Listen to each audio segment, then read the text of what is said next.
I say this. What it do? It's Friday, everybody. I can't believe it's Friday. Hey, what y'all got going on this weekend? Hey. Let's go. What's going on, everybody? And welcome to Hot 97 News. This is a brand new live news show where we talk about all the biggest stories across the country. It is finally Friday, April 17th. I'm your host, Lana Harris, here with Runs Out with 2 N's. What's happening? And Million. Keep it a million. There you go. Yes, Yeah. On this fantastic Friday. Yeah, this faithful Friday. Amen. You know what I'm saying? It What is a fine Friday. And what we Okay. feeling good for this Friday? You know what I'm saying? What y'all feeling Because good it is for? payday. I got some bills to pay off, and I finally got the money to do it. Hello. Okay, for sure. For Hello. sure. For sure. Yes, sir. A lot going on today, though. These people wanted to beef up the news on a Friday. I will tell you that. But why don't we just hop right into it and talk about what the people are up to today? The government is being shady. Can start you off with that. The first thing I saw on social media this morning was actually a nighttime video of Democrat Ro Khanna saying that they had been called in for some secret vote. Listen to this. Republicans have called Congress back into session at midnight to cast a secret vote to reauthorize FISA. This would give Donald Trump the power to surveil or collect data on Americans through a back door. There really is not a philosophical debate here. A yes vote is a vote to give Donald Trump more power over American citizens. A no vote is a vote to stand up to Donald Trump. Every Democrat should be a no on the reauthorization of FISA. So here's what's interesting about this. Earlier this week, I actually saw Trump post about this on Truth Social, and I didn't really know what to make of it at the time. And I'd actually looked into it on ChatGPT, basically said, hey, like, what is this whole thing about? And it was basically saying, oh, it's just about basically surveilling people who are overseas, surveilling foreign entities for American security. So we could pull up what Trump said about it earlier this week, because something just seemed a little bit more off than that, but it just made it seem like, oh, okay, whatever. So Trump said, hey, if you look at the very top there, I'm working very hard with top Republicans to get a clean extension of FISA 702 through the House of Representatives this week. He said, I'm asking Republicans to unify and vote together on the test vote to bring a clean bill to the floor. He said we need to stick together when this bill comes before the House Rules Committee today to keep it clean. But peep the middle part that I highlighted there. He says, I am willing to give up my rights and privileges as a citizen for our great military and country. And I was like, now what does that mean? Quick question. What's FISA? No, yeah, that's what we're. Okay. I didn't know if we had got if y'all just knew and I didn't know. Okay, my bad. No. This was part of the problem because we're talking about something that we have the president saying, I'm willing to give up my rights and privileges as a citizen for. Hold on a minute. That was kind of like my point when I saw this, and I had asked ChatGPT, explain what this is. And it said, oh, nothing out of the normal, doesn't impact Americans at all, just something that impacts foreign citizens. So why would you need to write, I'm willing to give up my rights as an American citizen for this? That's what I thought was strange. So this law is called FISA Section 702, and that lets U.S. intelligence agencies monitor the communications of foreign people outside the U.S. to stop things like terrorism. That's why I was like, oh, okay, well, what's the problem with that? Yeah. But the problem is there's kind of a back door that lets them also surveil Americans. And that's what people are kind of a little suspect of. So it's not supposed to let you target U.S. citizens directly. But if you happen to have communications with someone who is, overseas somewhere, then maybe your texts, your emails, your DMs, whatever it is, gets roped into that. And so your messages could end up in a government database, and then later on an agent could search your name, your email, your number, just have all this information about you. When that's against the Constitution, they're not supposed to be just like monitoring us like that. You would need a warrant.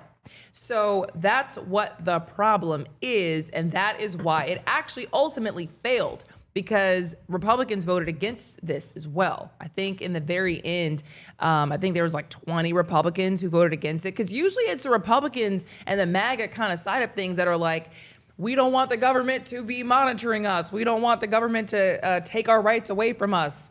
whether it be gun rights or communication rights or anything like that. So freedom of speech, all of it. So the fact that it's Democrats who are now leading this charge, it's so strange, this world that we're in right now. That is very weird. It's very backwards. Well, it's because DT isn't operating like a regular Republican in itself. I mean, he's been doing like completely opposite of what he was running against. So it's like, of course the Democrats are going to switch. Yeah. So I will say supporters of this say this would help stop foreign threats abroad. This would not target Americans, they say. They say this saves lives and even saves lives. And even in that True Social post at the very end, Trump said that he's spoken to a lot of people in our military, and they say that FISA is necessary in order to protect our troops overseas and people here at home from the threat of foreign terror attacks. And it's already prevented terror attacks of that sort. Very end of that message. So, I mean, I don't really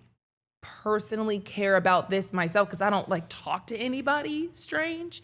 But at the same time, I do see it as kind of like you take an inch here, you take another inch the next day. Like soon it's like, are we all just giving up? How many of our civilian rights are we giving up for the sake of the country and the military? Yeah, I don't know why the Democrats voted to have this. Like, I don't think they realize, like, at the end of the day, bro, y'all shady too now. Don't be thinking just the Republicans are shady. Y'all are shady just as much as so they mess around and hijack y'all messages.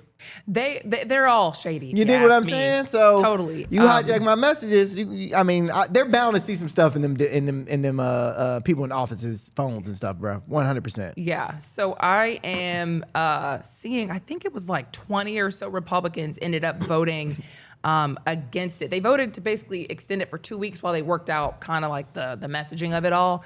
But I just wanted to let you know what these people were up to and what that means.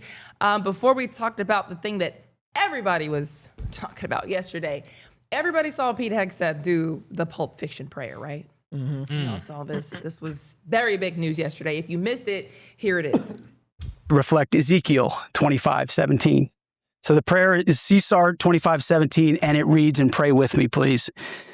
The path of the downed aviator is beset on all sides by the iniquities of the selfish and the tyranny of evil men. Blessed is he who, in the name of camaraderie and duty, shepherd the lost through the valley of darkness, for he is truly his brother's keeper and the finder of lost children. And I will strike down upon thee with great vengeance and furious anger those who attempt to capture and destroy my brother. And you will know my call sign is Sandy 1 when I lay my vengeance upon thee. And amen.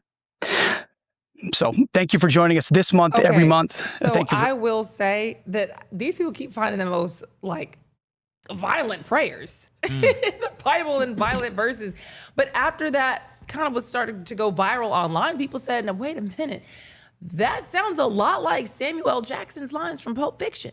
So then somebody cut it and call it back and forth. CSAR 25:17, which I think is meant to reflect Ezekiel 25:17. Ezekiel 25:17. The path of the downed aviator is beset on all sides. The path of the righteous man is beset on all sides by the iniquities of the selfish and the tyranny of evil men. By the iniquities of the selfish and the tyranny of evil men. Blessed is he who, in the name of camaraderie and duty, shepherd the lost through the valley of darkness, for he is truly his brother's keeper and the finder of lost children. Blessed is he who, in the name of charity and goodwill, shepherds the weak through the valley of darkness. Okay, so you get For he is true. That's a great scene too, by the way, in Pulp Fiction. That's the great. If y'all never seen it, but it's a great scene. Have y'all ever seen it? So, like bits and pieces. Okay. Somebody had it on. I swear, Pulp Fiction is one of those ones. Well, John Travolta's in that, right? Yeah. I just never got around to it. But the point is, Will is like wanting me over there. Point is, now people are running in to explain that it's not what it looks like because everybody started flaming him and saying, did you think this was a real Bible verse? Did you think this was really like Ezekiel, the whole line from Pulp Fiction? And so there was a U.S. official who I believe works with Pete. I think he's still in it. Like he's somewhere in that same office. And he said, this was a custom prayer. It was referenced as the CSAR prayer. It was used by the brave war fighters of the Sandy 1 who led that rescue mission when those people got shot down over Iran and they had to go rescue those F-15 fighters. Yeah, so he said, yeah, they were the brave war fighters of the Sandy One who led the daylight rescue mission of Dude 44 Alpha out of Iran, which was obviously inspired by dialogue in Pulp Fiction. However, both the Caesar prayer and the dialogue in Pulp Fiction were reflections of the verse Ezekiel 25:17. As Secretary Hegg clearly said in his remarks in the prayer service, anybody saying that the secretary misquoted Ezekiel 25:17 is peddling fake news and ignorant of reality.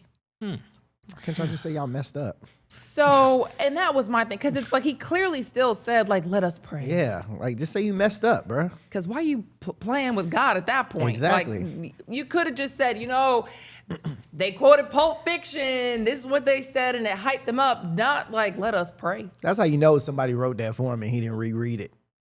Somebody had to write that for him. He didn't reread it, because if he would have reread it, he'd be like, hey, man, hold on now. So this don't sound...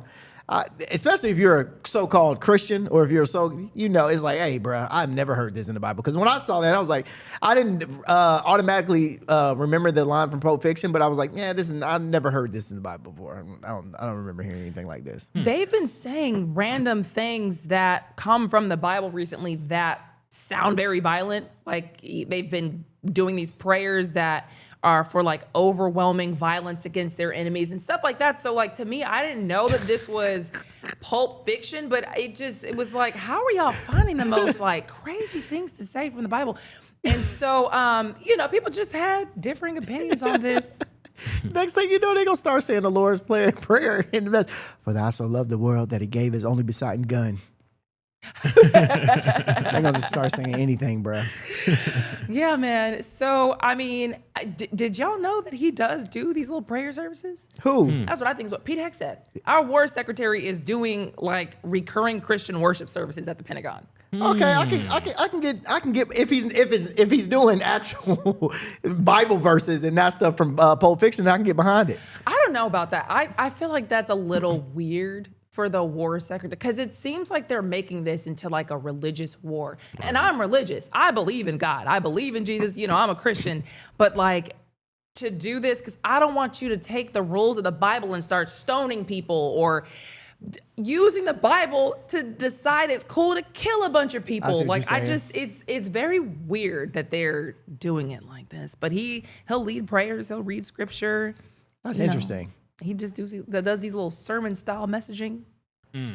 Yeah, I definitely think government and religion should be two separate things. It's two separate things. We've seen too many wars that sprouted about from religion, Christianity also, especially.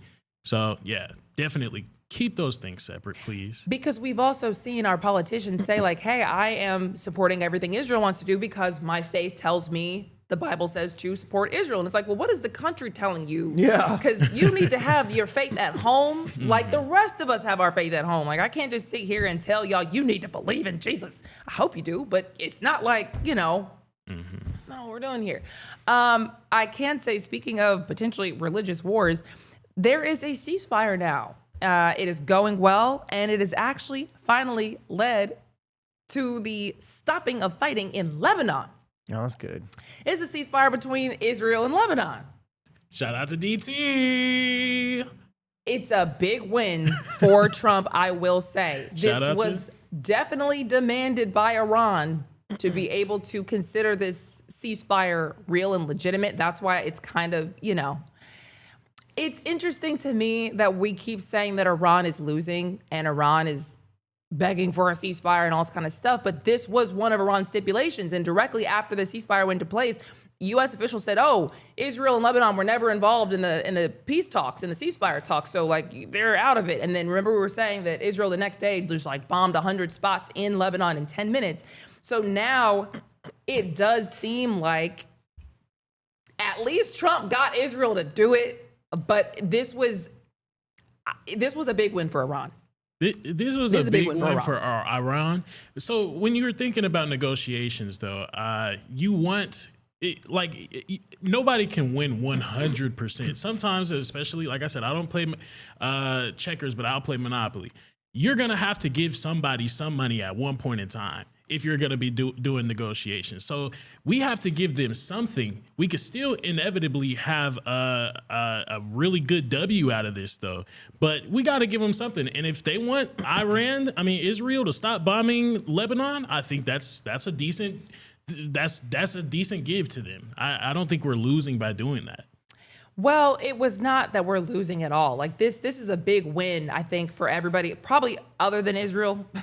But Exactly. It's a big win because then they do get to open up the strait, which is really good for just economic flow. We've seen our gas prices be crazy because of this whole problem. So Israel's actually running in to say, we're not just going to withdraw our forces out of Lebanon because they've taken a huge chunk of Lebanon. They have been battering Lebanon to smithereens over the past couple of weeks. And so they're saying we're not going to give up the land we've already taken and let these people who've been displaced come back necessarily because they blew up some bridges that would prevent a lot of people from coming back easily, at least. But they are just going to stop fighting. I have seen that they have already breached the ceasefire and that some fighting is kind of continued in, some way, shape, or form. But for the most part, it is holding steady. And in fact, like an hour ago, I saw that Iran was saying that they are going to open up the strait completely. And so they've given a safe route for them to basically traverse through since, people still concerned about there being mines in the strait. But they're saying, yeah, we're going to open this thing up completely. But yeah, I get what you're saying, that you do have to kind of give and take. But at the same time, I don't understand what the whole point of this war was if we're going to end it and still give at all. Like, to me, they popped off this war so they could take everything they wanted. Iran is not doing what we want them to do, so we're going to start laying waste to their, not their infrastructure, but all their military arsenal, their military leaders. We're going to start killing people and taking away their navy and their army and all this kind of stuff so that we can get them to do what we want. If there was a world where they were willing to give and take some things, why couldn't they have done that from the beginning? Why do they need to kill a bunch of people just to end up giving and taking anyway? I think it's still leverage that they were trying to go after, because it's multiple different factors. I think that Bibi did pitch this whole entire thing to Donald Trump. Bibi said, hey, look, DT, you already got the Venezuelan president. If you want to certify these midterm elections, certify that you win, maybe even go for a third term, maybe even get the people on board for a third term, you need to go for Iran. And you could get all these different things from it. So Bibi pitched that to him. Trump was thinking, okay, bet. If it's going to be easy, right, Bibi? If it's going to be easy to take over Iran, then all right, I'll do it. So we thought it was going to be easy. We thought it was going to be easy. Thought we was going to come out of this with a absorbent amount of W's, but realistically, we didn't. So now we have to pivot. Now we have to see, okay, so we already got ourselves in this position. What could we possibly take from this? It's not about getting a complete overall 100% win, because that's not realistic. That's what Trump wants. That's what DT, I think, wants, but realistically, he's a business maker. He's a deal maker. You have to realize you're going to have to give something up. There's I no think way. that's what this is, because Iran is considering this to be a win. That's why I'm saying I think that this was a bigger win for Iran, because they said, I'm not opening up the strait until you adhere to the other part of the ceasefire, which was that Israel has to stop attacking Iran. And then at first, again, the U.S. said, well, they weren't involved. And now the fact that we're here and they did get Israel to stop, so Iran did open up the strait, it's a lot more leverage than they should have if they were losing and begging for ceasefires. And you shouldn't be dictating anything. You shouldn't be telling us what you will or won't do at all. You should be.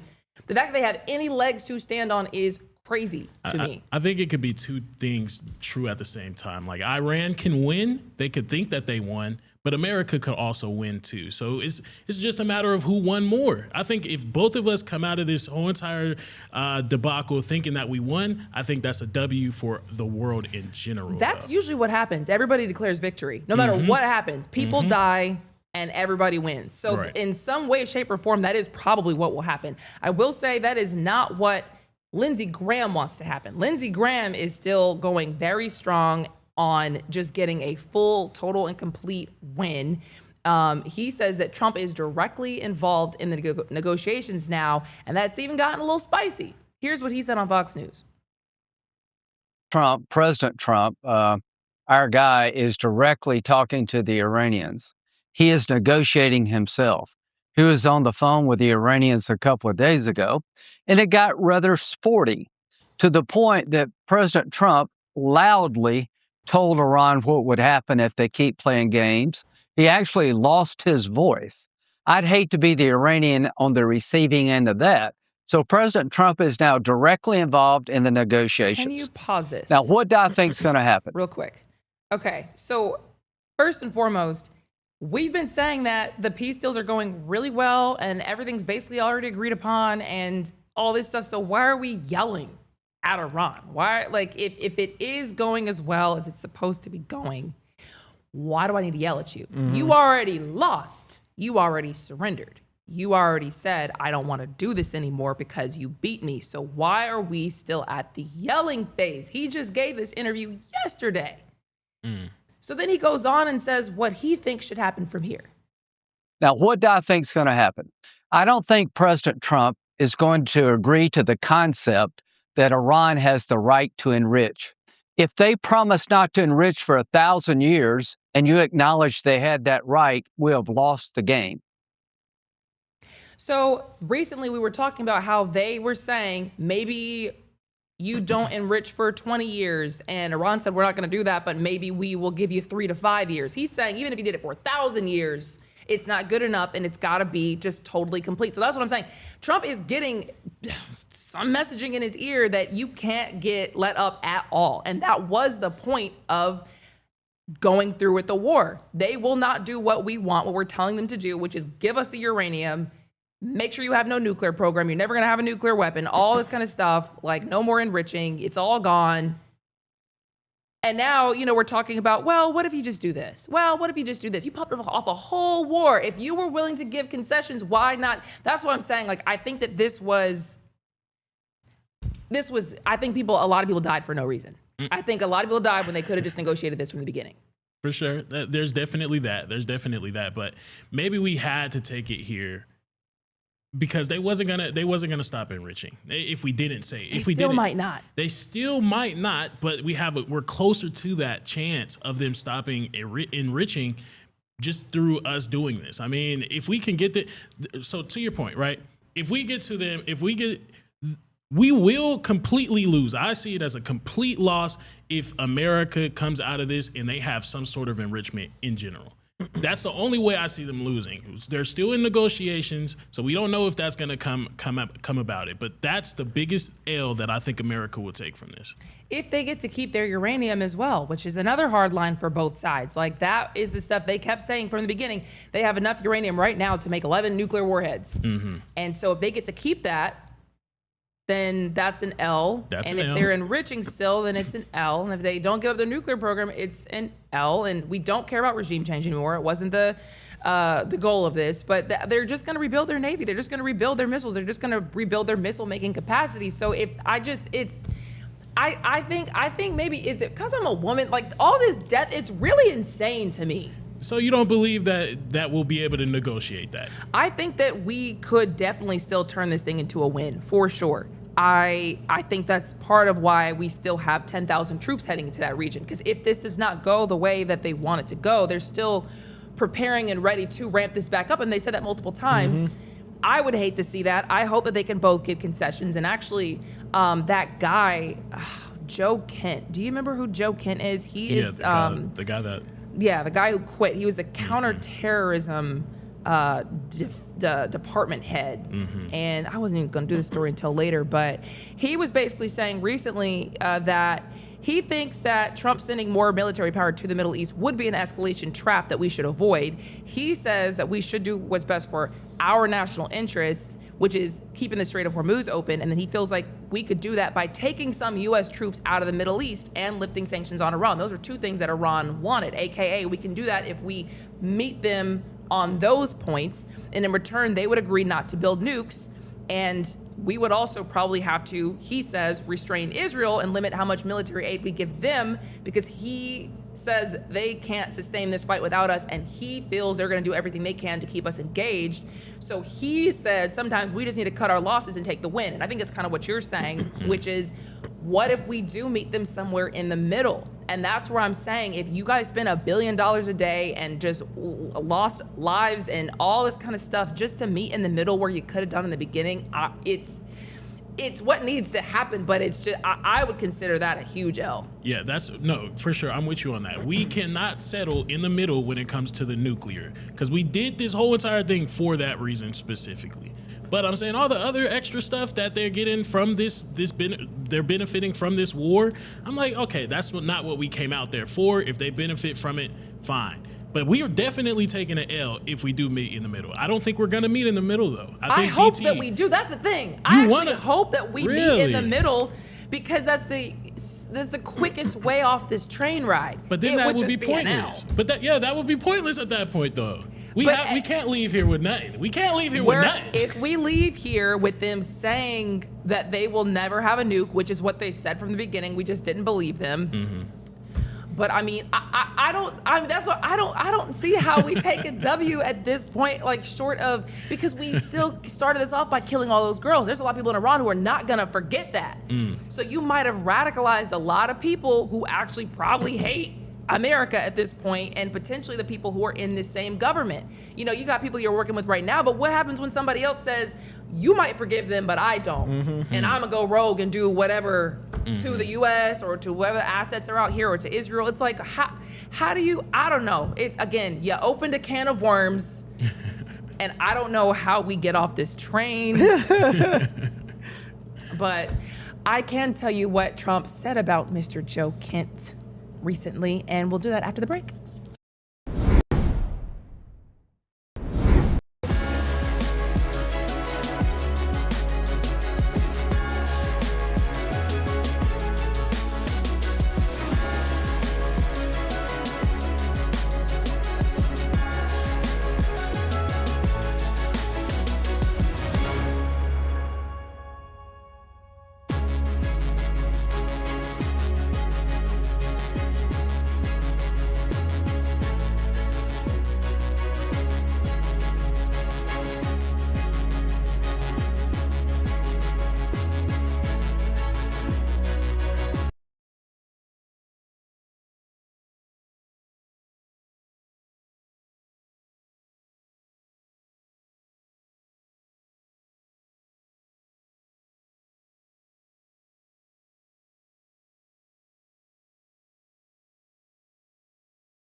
Dang, y'all missed a good conversation. Great, bro. I hate that, man. That's crazy. That's crazy.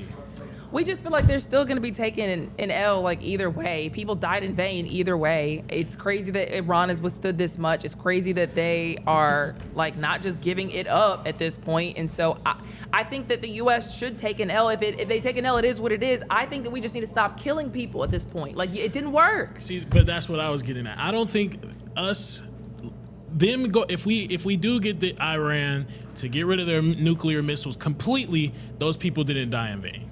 Those people didn't die in vain. I think that they died for a purpose. Where I conflict, because it's a conflicting thing now at this point. If we have the same regime in charge and they literally hate us for everything that we just did, and then maybe the son like wakes up and says, you know what, we are gonna try to like kill everybody in America at this point, it'd be like, dang, like I wish you would have gotten the nuclear stuff done. So I do hope that they get everything they're asking for, because they already did it. Like I feel like that was so disrespectful to us as the U.S. people for just popping this off without really like making it make sense and making the case and like having it be airtight. It was arrogant, I think, of them to go in there, but this is gonna be easy. Well, now it wasn't. But see, that's why, since we've already done so much damage, that's why we have to let them think that they won something. You know, if they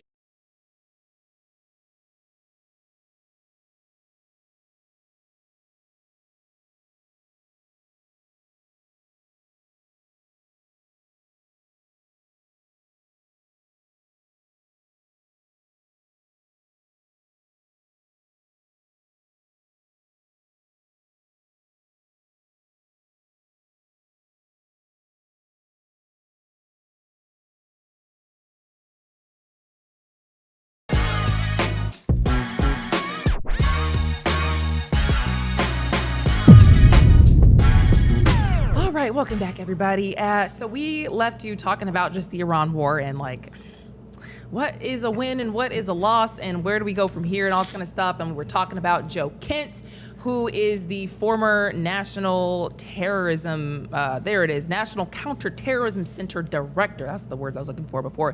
Formerly, he quit. He quit abruptly because he said he couldn't support the war in Iran because he says they were not an imminent threat. So he was the one recently going off about how maybe we just kind of give Iran what they want in some ways, and then we push for what we want in other ways, and we all just walk away with a win that we can present to the people. Mm-hmm. You are thinking that.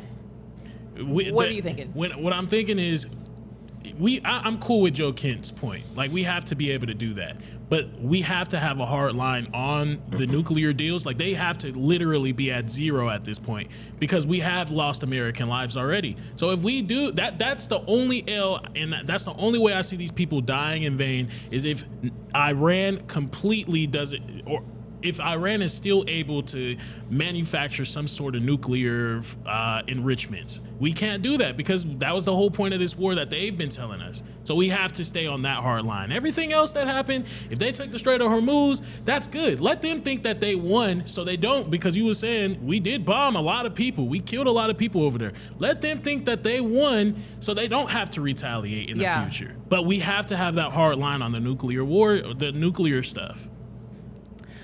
We'll see what happens, honestly, because they've been very clear. They feel like it's their right. That's what Lindsey Graham was talking about. They feel like it's their right. Who are you to tell us what we can and can't do enrichment-wise over here? That's how they feel, and they've literally been bombed to smithereens because of it. Mm-hmm. So will they just decide, like, we've just had enough?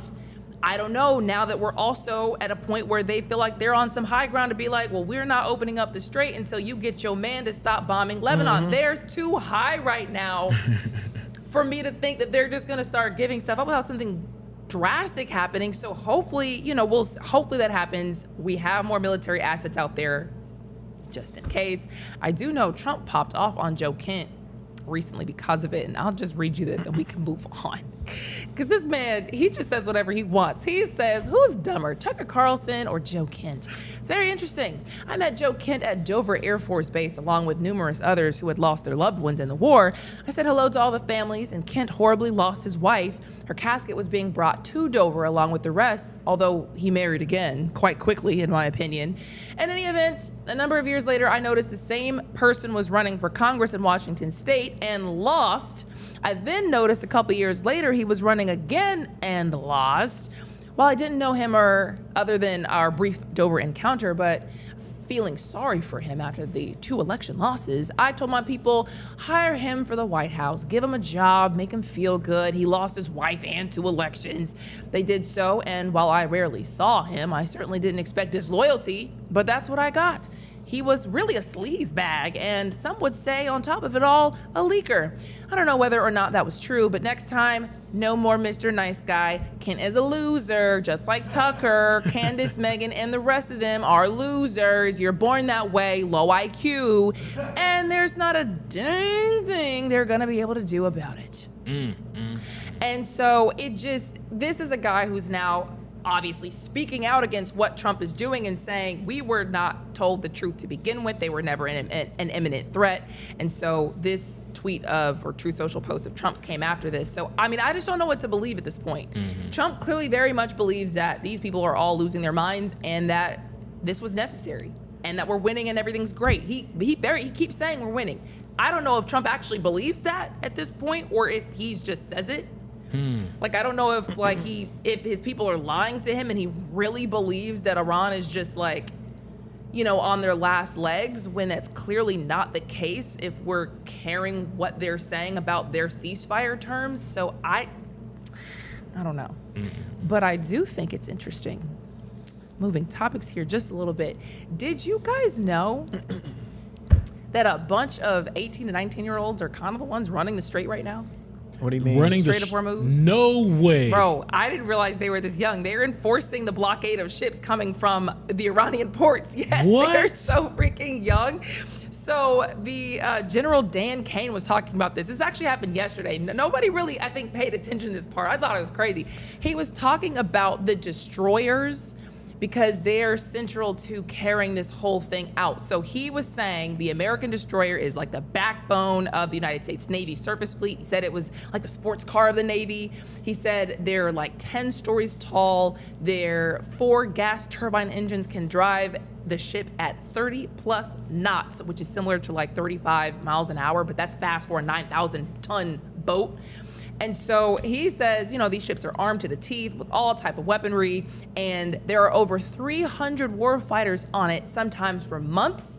He says these ships have been out there for months with this effort, and so he says they really don't get a lot of time to rest either, like a lot of us do. Like, they don't really have weekends. He says they operate round the clock in a constant state of readiness, and he says on the bridge, there are sailors who are very, very, very young who are supposed to be basically keeping constant watch and maneuvering the ship. So listen to how he describes it. Ships are run by the youngest sailors in our surface warfare Navy. The helmsman, the sailor on the watch at the bridge, is normally just between 8. Because I forgot to say this part, and this is important. He says, on the bridge, our sailors maintain a constant watch, maneuvering the ship through water space that's always congested. He said it's like driving a sports car through a supermarket parking lot on a payday weekend with thousands of kids in the parking lot as you attempt to maneuver through there to get that ship that would attempt to run that blockade. So with that in mind, now listen to what he says these young guys are trusted to do out there. Just between 18 to 19 years old, and they are trusted to drive this warship through that supermarket parking lot without hitting anything. The conning officer, an equally young commissioned officer who's normally just a few years out of college, is the ones that are giving that young helmsman the orders on where to take that American warship to execute the mission that the Secretary and the President has given us. As threats appear, these young sailors are making real-time decisions on how to identify these threats and handle them, and they always deliver.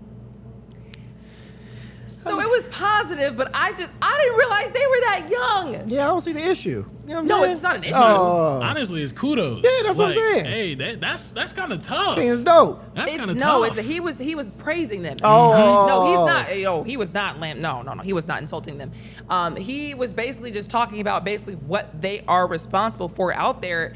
I just thought it was crazy that, like, think about being 18 and 19-year-old. You in the middle of the ocean, you know, trying to block ships down from coming out of Iran's ports. You're out there for months. You don't see your family. You're on 24-hour watch. Like, it's like I didn't really think about it, I guess. How much they getting paid? Are they getting paid? They might not. They getting paid. They gotta might get get paid. They can't be no might. They gotta get paid. I mean, I'm sure. But you also, it's like the reputation that you have as a young man after this whole entire thing happens. Good. I mean, hopefully they live, you know, hopefully they survive. But after this happens, just imagine how many girls they finna come back to. Yeah, bro. you can't tell me nothing. I mean, you can't tell me nothing. 18, 19 years old, I was already. I'm whipping boats through the Hormuz. You whipping. But what was you doing, boy? Whipping the boats through the Hormuz. You wildin', What bro. are we talking about here, bro? My head would have been so big at the Gas time, me bro. up, bro. Oh my God! I'd have been FaceTiming my girl like, you see this boat I'm driving? Girl, what your man doing? Wait. How much they getting paid?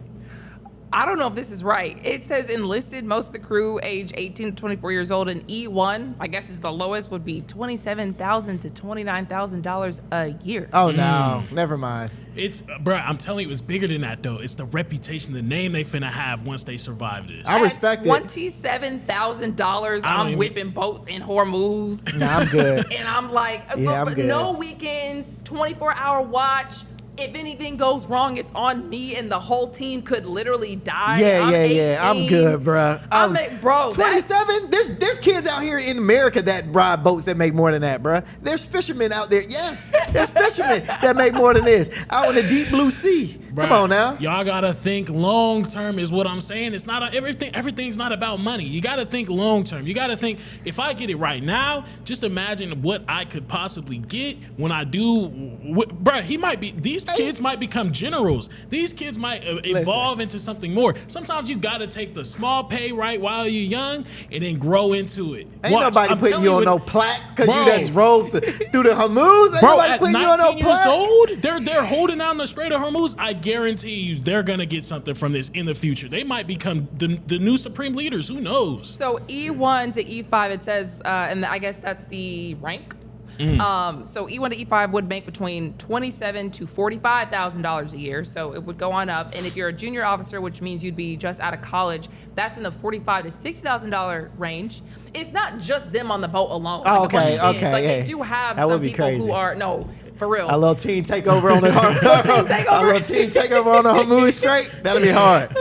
Hey girl, come boat up out here. Put it on Instagram. Hey, we doing.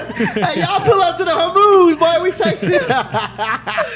But it is like I also think about the adults who are on there because there's like a 25 to like 40 or whatever group who are kind of giving the orders and stuff like that. You would be low key just running a bunch of kids. True. You remember how you were when you were 18, 19 at a job? Yes. You know, it was just kind of like what am I supposed to do? But you're like protecting the country. That is a lot of responsibility. It's crazy when you think about it. That is Y'all a lot don't of be thinking, that is a oh, lot I of could get some responsibility. girls when No, I that's leave. what he was saying. No, it's crazy. That's what he was Because saying. it's the truth. It's the truth. I know, bro. If I was 18, 19 years old and I had that power that bestowed upon me, bro, couldn't nobody tell me nothing. I guarantee you, Nothing. ain't no girls looking at no dude that's driving boats for the Hormuz. I can let you know that right now. What? I can let you know. Unless you posting it on Instagram, like, baby, you see my boat or something like. Ain't nobody really checking for that. It's how you put. It's how you tell the people though. It's how you tell the girls. You know, I'm the one that saved us. I'm the one that. You know, hey, you know, I'm stopping America. Right now. Hold on. They spent billions of dollars to stop me. Because of me. You know what I'm saying? Like, I'm trying to tell you, bro. 19 years old, I'm going crazy, bro. I'm telling you, you couldn't tell me nothing. bro. No, because what if it's like classified and you can't tell anybody? Believe me, girl, I was doing something. I was out really there. out there. Wait till you, but you can't hear it. But bro, yeah. Oh, that's hilarious, They finna bro. bless them kids when they get off. I'm telling you, watch. That's funny. That's crazy. No, all those 18, 19, I don't care how, they need something. They need like bonuses, raises, medals, plaques. Like, that's crazy. What were you doing at 18? You know what they was doing? They was stopping it because of me. I did that. I'm the one that stopped doing. What were y'all doing at 18, 19 years old? Like, literally, what were you doing? I was wilding.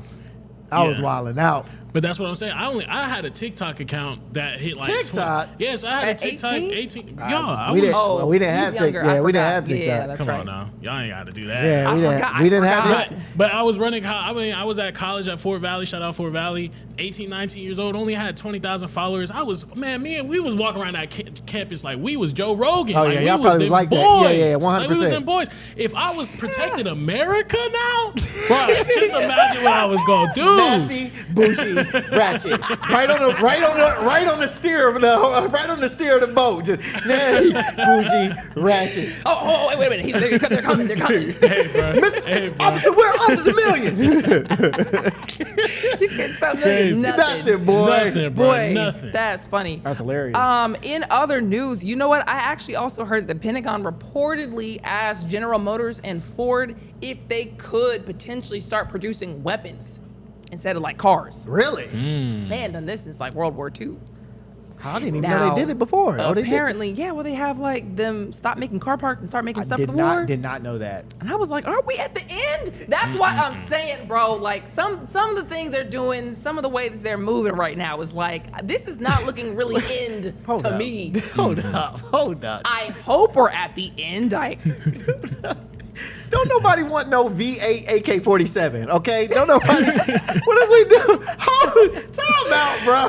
What is going on? Okay, so apparently, yes, they reportedly asked them if these companies could use their factories and their workers to support the output of things like missiles, counter-drone systems, and other war material. Reporting names Ford and General Motors specifically, also says GE Aerospace and Oshkosh were part of the talks.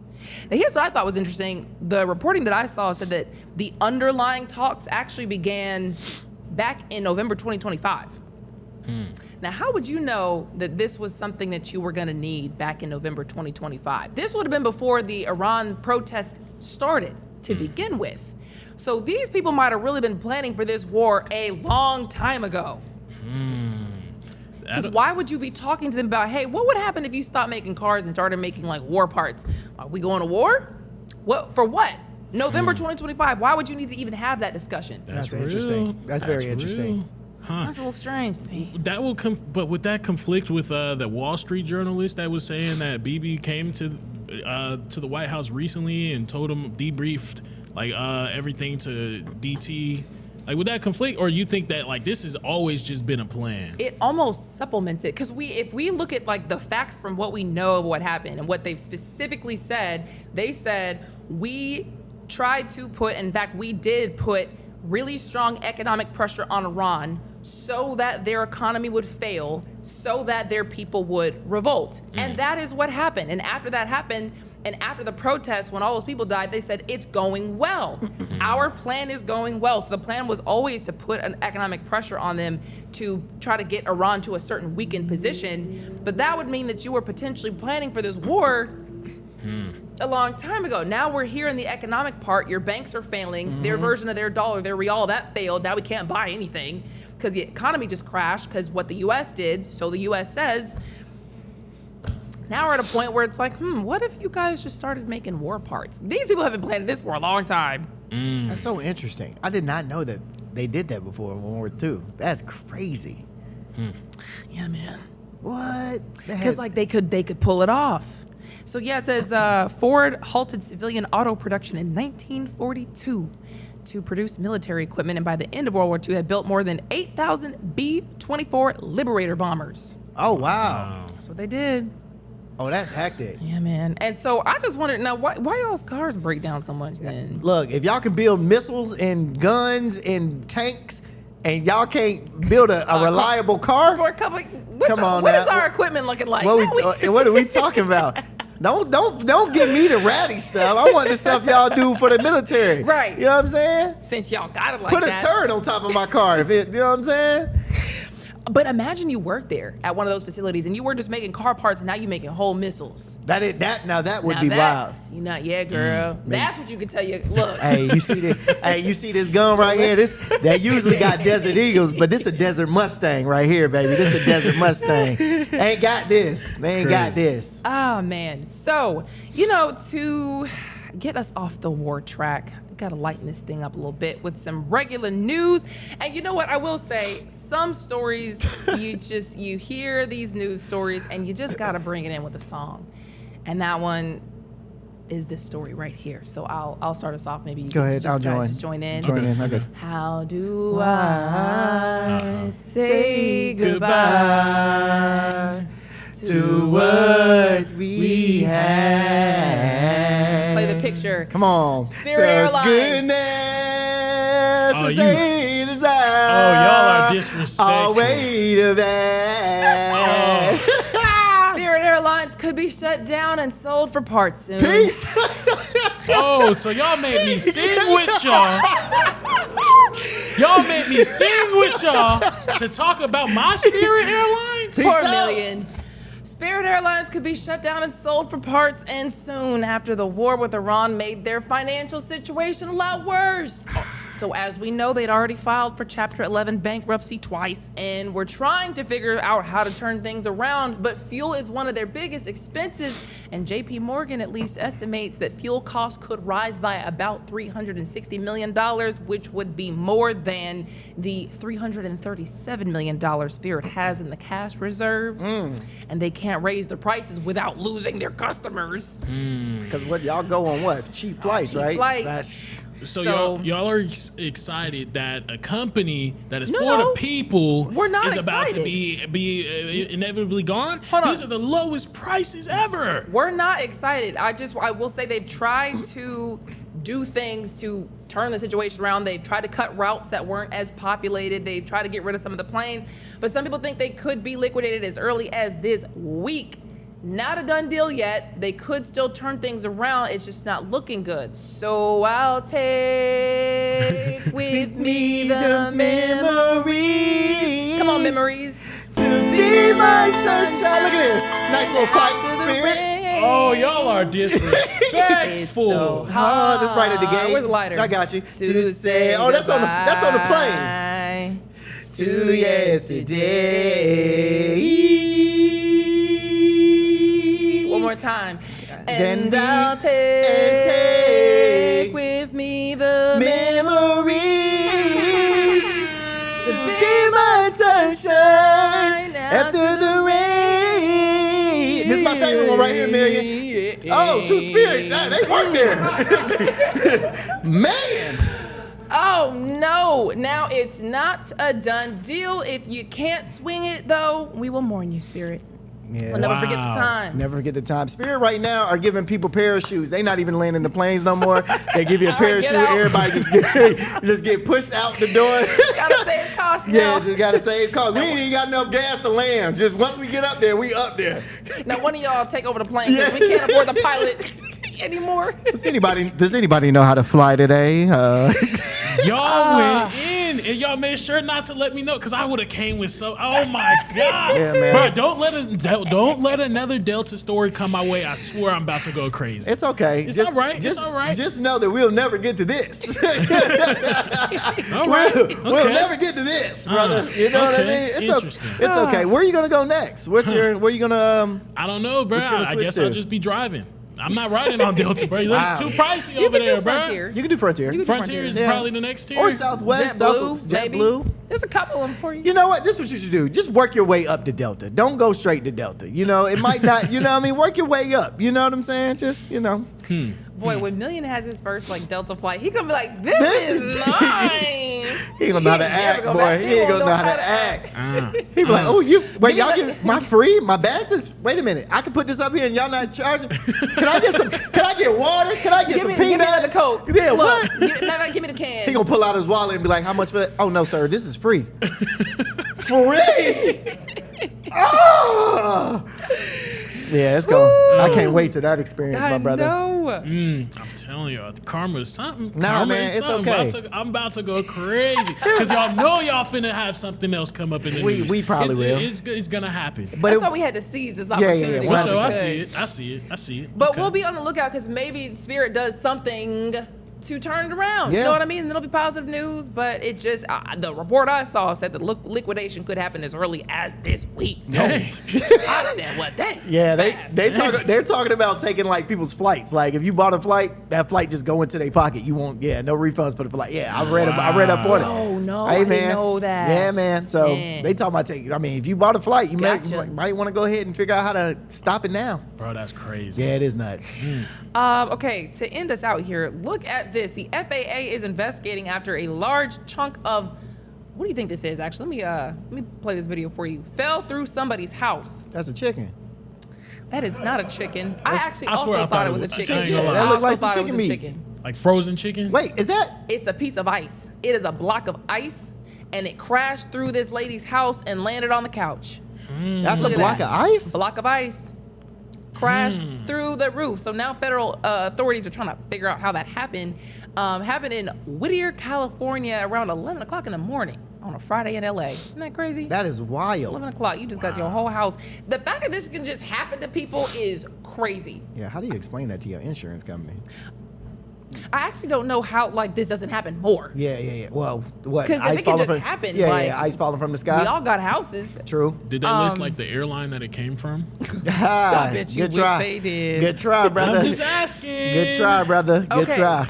The details is the person who lives there reported hearing what sounded like an explosion apparently, and then saw that little nasty, dirty little piece of ice on the couch, and nobody was injured. Everything was fine. But apparently law enforcement and firefighters responded. They said it was a suspicious circumstance. The homeowner ends up filing a report with the FAA because I guess the assumption was that it came from a plane. And it says that that home sits under the airport there, the Los Angeles International Airport landing approach. So planes apparently fly overhead that house every 3 minutes. That's a terrible place to live. I Yeah, guess that in Cali sucks. though, you just get whatever house you can get.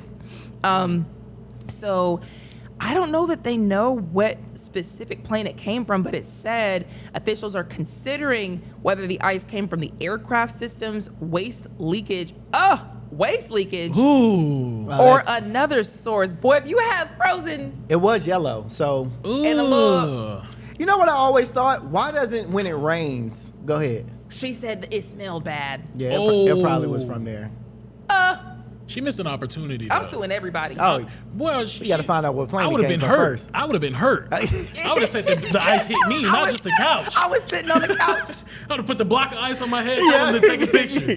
Take a picture. Hurry up. You ever watch Family Guy? Just lay there when the authorities get there and put the ice. That's hilarious, bruh. That's crazy. Yeah, man. So now she's afraid that she might have some kind of health effects after she touched it, because she said, because she. Why? What's stupid, man? Why would you touch it? You know, the block of ice fell. You'd be like, "What is? Let me." I'm not gonna touch it. Well, first of all, I'm black. We just not touching everything, okay?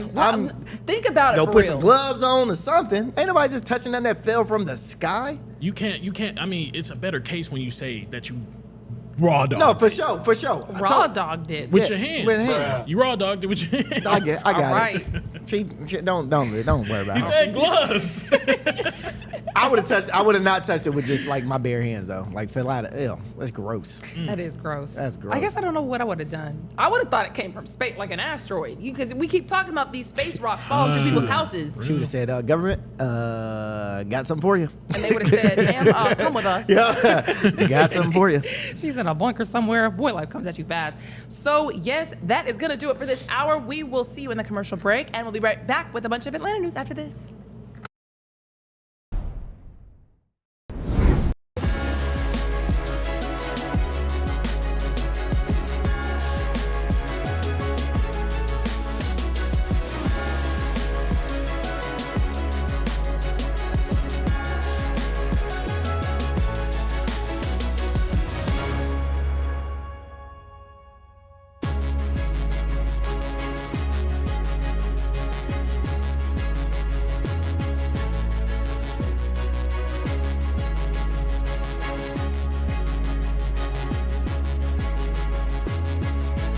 So that would be the problem, though. Like, if you were to see it come through your house and you wanted to get, a little come up from that, you would have to pick it up and potentially sit it on yourself Somewhere. while it's melting on you. Yeah. Because wherever you put. Amen. But what if you Low-key. actually get something on your face? Like, what if you get? See, I can't risk that, bro. I can't risk putting it on my face. That's crazy. Did she look like she broke it up though?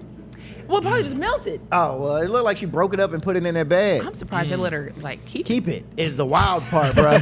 That's what I was looking at. Like, why does she still have it? Like, That's so true. what is she trying to show people? Hey, look what happened to me earlier today. Francine, you ain't gonna never believe this. Some ice done fell through my doggone my roof. Somebody just busted a freestyle in the chat.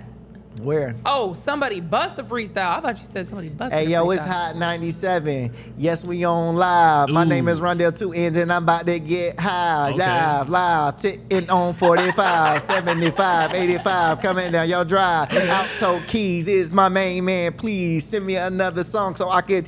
I don't know. Whoa.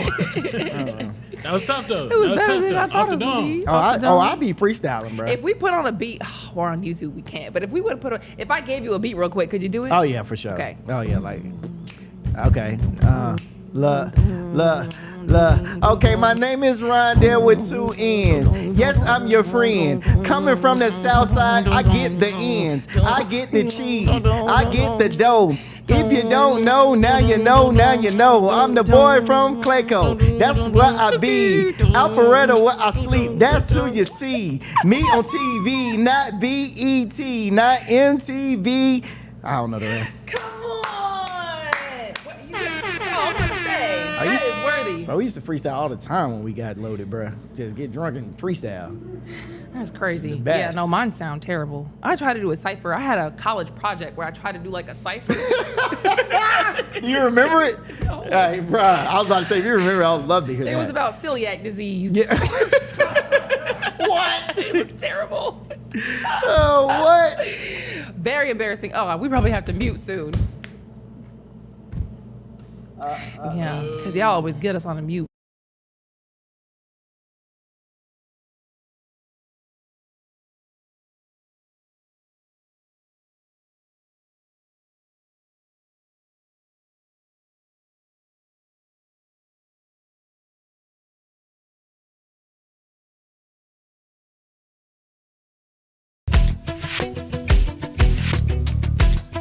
You are watching Hot 97 TV.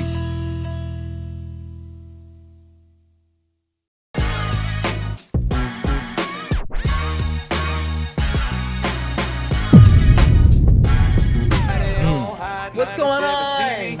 I like Monday. Tuesday, I like. Wednesday, cool. Thursday, But Friday, the best day of the week.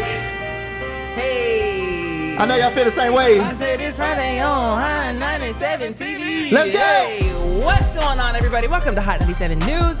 This is a brand new live news show where we talk about all the biggest stories in the city of Atlanta. It is Friday, baby, April 17th. I'm your host, Lana Harris, here with Rondell. What's happening? Twins, and Million. Keep it a million. Yeah. Yes, sir. It's Oh, Friday. boy. Friday. What y'all got planned this weekend?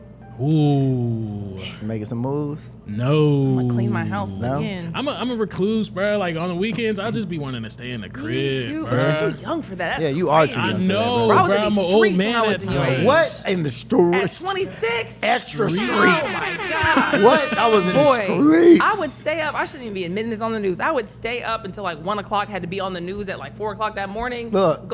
One time I swear I slept in the parking lot. Come on now. Woke up, went into work because I wanted to go out. We real street people. Boy, I was in these streets. Streets was fun. And you just don't like what don't you like about being outside? I feel it though. It's the social battery of it all. Oh, you know, okay. you get around Respect. all those people, the social battery just be dragging, just taking out of you. I Just, feel That's a that. youth thing. Yeah. That's a young people thing. Because we used to be out. Out very Young people much. do not talk to each other at At all. all. They go to parties. They do not talk. There's I like no definitely- parties for real. definitely look, was y'all out. ain't gonna do us We like used that. to party. I We mean, are it's- doing you like that because it's we see crazy. it. I'll give you that. I'll give you that though. I can't even argue it. I mean, that is the biggest thing. We would stand around at one point, but before I left college, like I want to say, like the last year, it started ramping up. People actually started dancing. Having Okay. a good old Y'all time. wouldn't dance. So like when you went to like a party or like a bar or whatever, nobody would like dance on tables. It dance, depends on like, where you go though. It depends because if you went to like a white club or something like that, then yeah. Like if I went to Macon because I was out there in Fort Valley, Macon, it was Yeah, lit. the I mean, Rookery. the white folks was out there. Yeah. The white folks was out there, and you know they didn't care. They was dancing to everything, so we was dancing too. But when we get to the hood and we just chilling around the people, everybody just trying to look good for the girls. See, that's Yeah. upsetting because when I was in college, there was no looking good for the girls. It was all twerk. Just twerk every day. How much twerk can you get for the night? That was all it was. There was no standing around. We didn't even have no sections back then for real. Yeah, there was really no section, bro. The club culture is dead. That's one of the Yeah. reasons why if I was you, I wouldn't go out. The club culture is dead. sucks. It's the Yeah. Nothing like it. sections of it all, bro. It's nothing like how it used to be, I bruh. heard that people were spending like 2 bands on sections a Yeah, night, bruh. and it's just like, nah, I can't do that. It's not fun to go out and look cool. Like that was cool when I was doing it, but now that I'm looking back, I'm like, that was never cool to do. Well, What, you know, when you just get, like stand out and look cool? bruh, stand out and Yeah. see who is the coolest. Yeah. Like, how can I Yeah. out cool you Yeah. tonight and not enjoy? It's way more cooler to not enjoy yourself nowadays. Yes. How cool can I be? You not enjoying yourself? You the coolest in the room. That's what it is. But the person that's actually having a good time is looked at as the lame one or Yeah. not the cool one. It's so weird, bruh. It's crazy. It's very sad. Very sad. But diving into the news, boy, when I tell you somebody was getting evicted and it led to a massive drug bust. Yes, 334.8 pounds of marijuana was seized during this eviction. Yo. Sheesh. I mean, yeah, so this young lady, her name is Carlicia Arnold, and she was living at the house at the time. So what happened was the the Fulton County marshals, you know, that's how they usually serve the eviction. So she got a notice that she was getting evicted. The marshals gave her some sort of notice on the door saying, look, you're about to get evicted. So by the time the marshals got over there, they seen a car that was like, you know, getting stuff out. They was trying to move, but by the time the marshals pulled up, there was 3 guys that fled in that vehicle. They fled, they took off. When they went in there, apparently they left with the marijuana that was in the crib, and they left Carlicia Arnold in the crib. Mind you, this lady got 2 kids apparently. There's reports that she already has 2 children that was living at the house too. Grandma had to come and pick up the kids. Save yourself. And it's just like, bro, that's what I'm saying, bro. Hey, that's so messed up, bro. You know they say no honor among thieves. No, bro. Figure it out. Oh, that's crazy. Right, that's what I'm trying to get at. So like, I of course I'm not with drug culture at all, right? Yeah. I'm not with drugs. I'm not with anything. I'm not telling you to do it. But what disappoints me is like how sloppy we do it. Like if you're gonna be a drug dealer, especially in the black community, because there's communities. I'm not gonna sit here and act like Italians doesn't have the mafia. There's Japanese Japanese people. There you go. There the you go. Japs. The Japs. The Japs. I don't know that Wow. you can say that. Is Actually. that, I oh, think is that a that's- term? It's My like bad. Apologies if that's a term. He's the young. The the youths don't Japanese know. people, they have the Yakuza. Like, that's crazy. I didn't know it was a thing. That's I'm wild. so sorry if that's a thing. so wild. I didn't know that was a thing. I'm so sorry if that's a thing. Oh my God. You're good. You're But good. the Japanese people have the Yakuza. There's people that have it's like established ways to actually funnel drugs. It's established ways to be in the black market, to do things like that. And they keep it clean. They keep it cut. Like with us, it's just sloppy. How are you getting evicted? How are you getting evicted when you have this much weight? A good It's either you're not question. selling, you don't know. You gotta look at your model and say, hey, my model isn't working. has There's to. enough drug. My drugs ain't selling for real. Or you got. It's just like sloppy when we do it. Like what's going on? Why are you getting evicted at the trap? That doesn't make much sense to me. Who has done it other than like BMF? Who's done like a good David, not David solid Lucas. like worldwide or not worldwide, but George like Lucas. large scale. Not George Lucas. God, what's his name? Denzel Washington played him in American Gangster. American Gangster. Yeah. Let me see. Not did that it. I'm like trying to be. It's just At you all. do hear about like Narcos. You hear about it in South America Yeah, having yeah. like these huge rings, but you always do hear about a black guy get busted. Yeah. Or a black lady getting busted. He was probably the only one that really went crazy when it came to like drug trafficking. His name is not Frank George. Lucas. Frank Lucas. Frank Lucas. Frank Lucas. Like he was like one of the most prominent ones to like really do it at a high scale that he was doing it at. Yeah. He really couldn't be touched. It just needs to have some sort of structure, though. In order for you to get to that high level, that high scale, it needs to have some sort of structure. And it just seems like we just be like, it's just like, it's ghetto how we do it. Everybody else does it like with some sort of structure. El Chapo, El Mencho, they have whole empires. They do money laundering. It's like we're just on the street level of it. And It's it's like- like I don't just Maybe they're just not taking it serious enough. They're lazy. I don't Yeah. know what That's what it is. They're lazy. But that's the thing. We have cartel pounds, but we have like dope boy energy when it comes to Yeah. it. Like, Right. dope boy energy is like, yo, I'm gonna sell this on the corner of this, but cartels is like, yo, we gonna sell weight. Like, we're gonna do it correctly. and have several layers before you really get to me. Bruh, there should be no reason why I'm holding all this and y'all come, what? They I'm think getting evicted. government too. They think big. Yeah, they yeah, think big. We're Yeah. thinking little.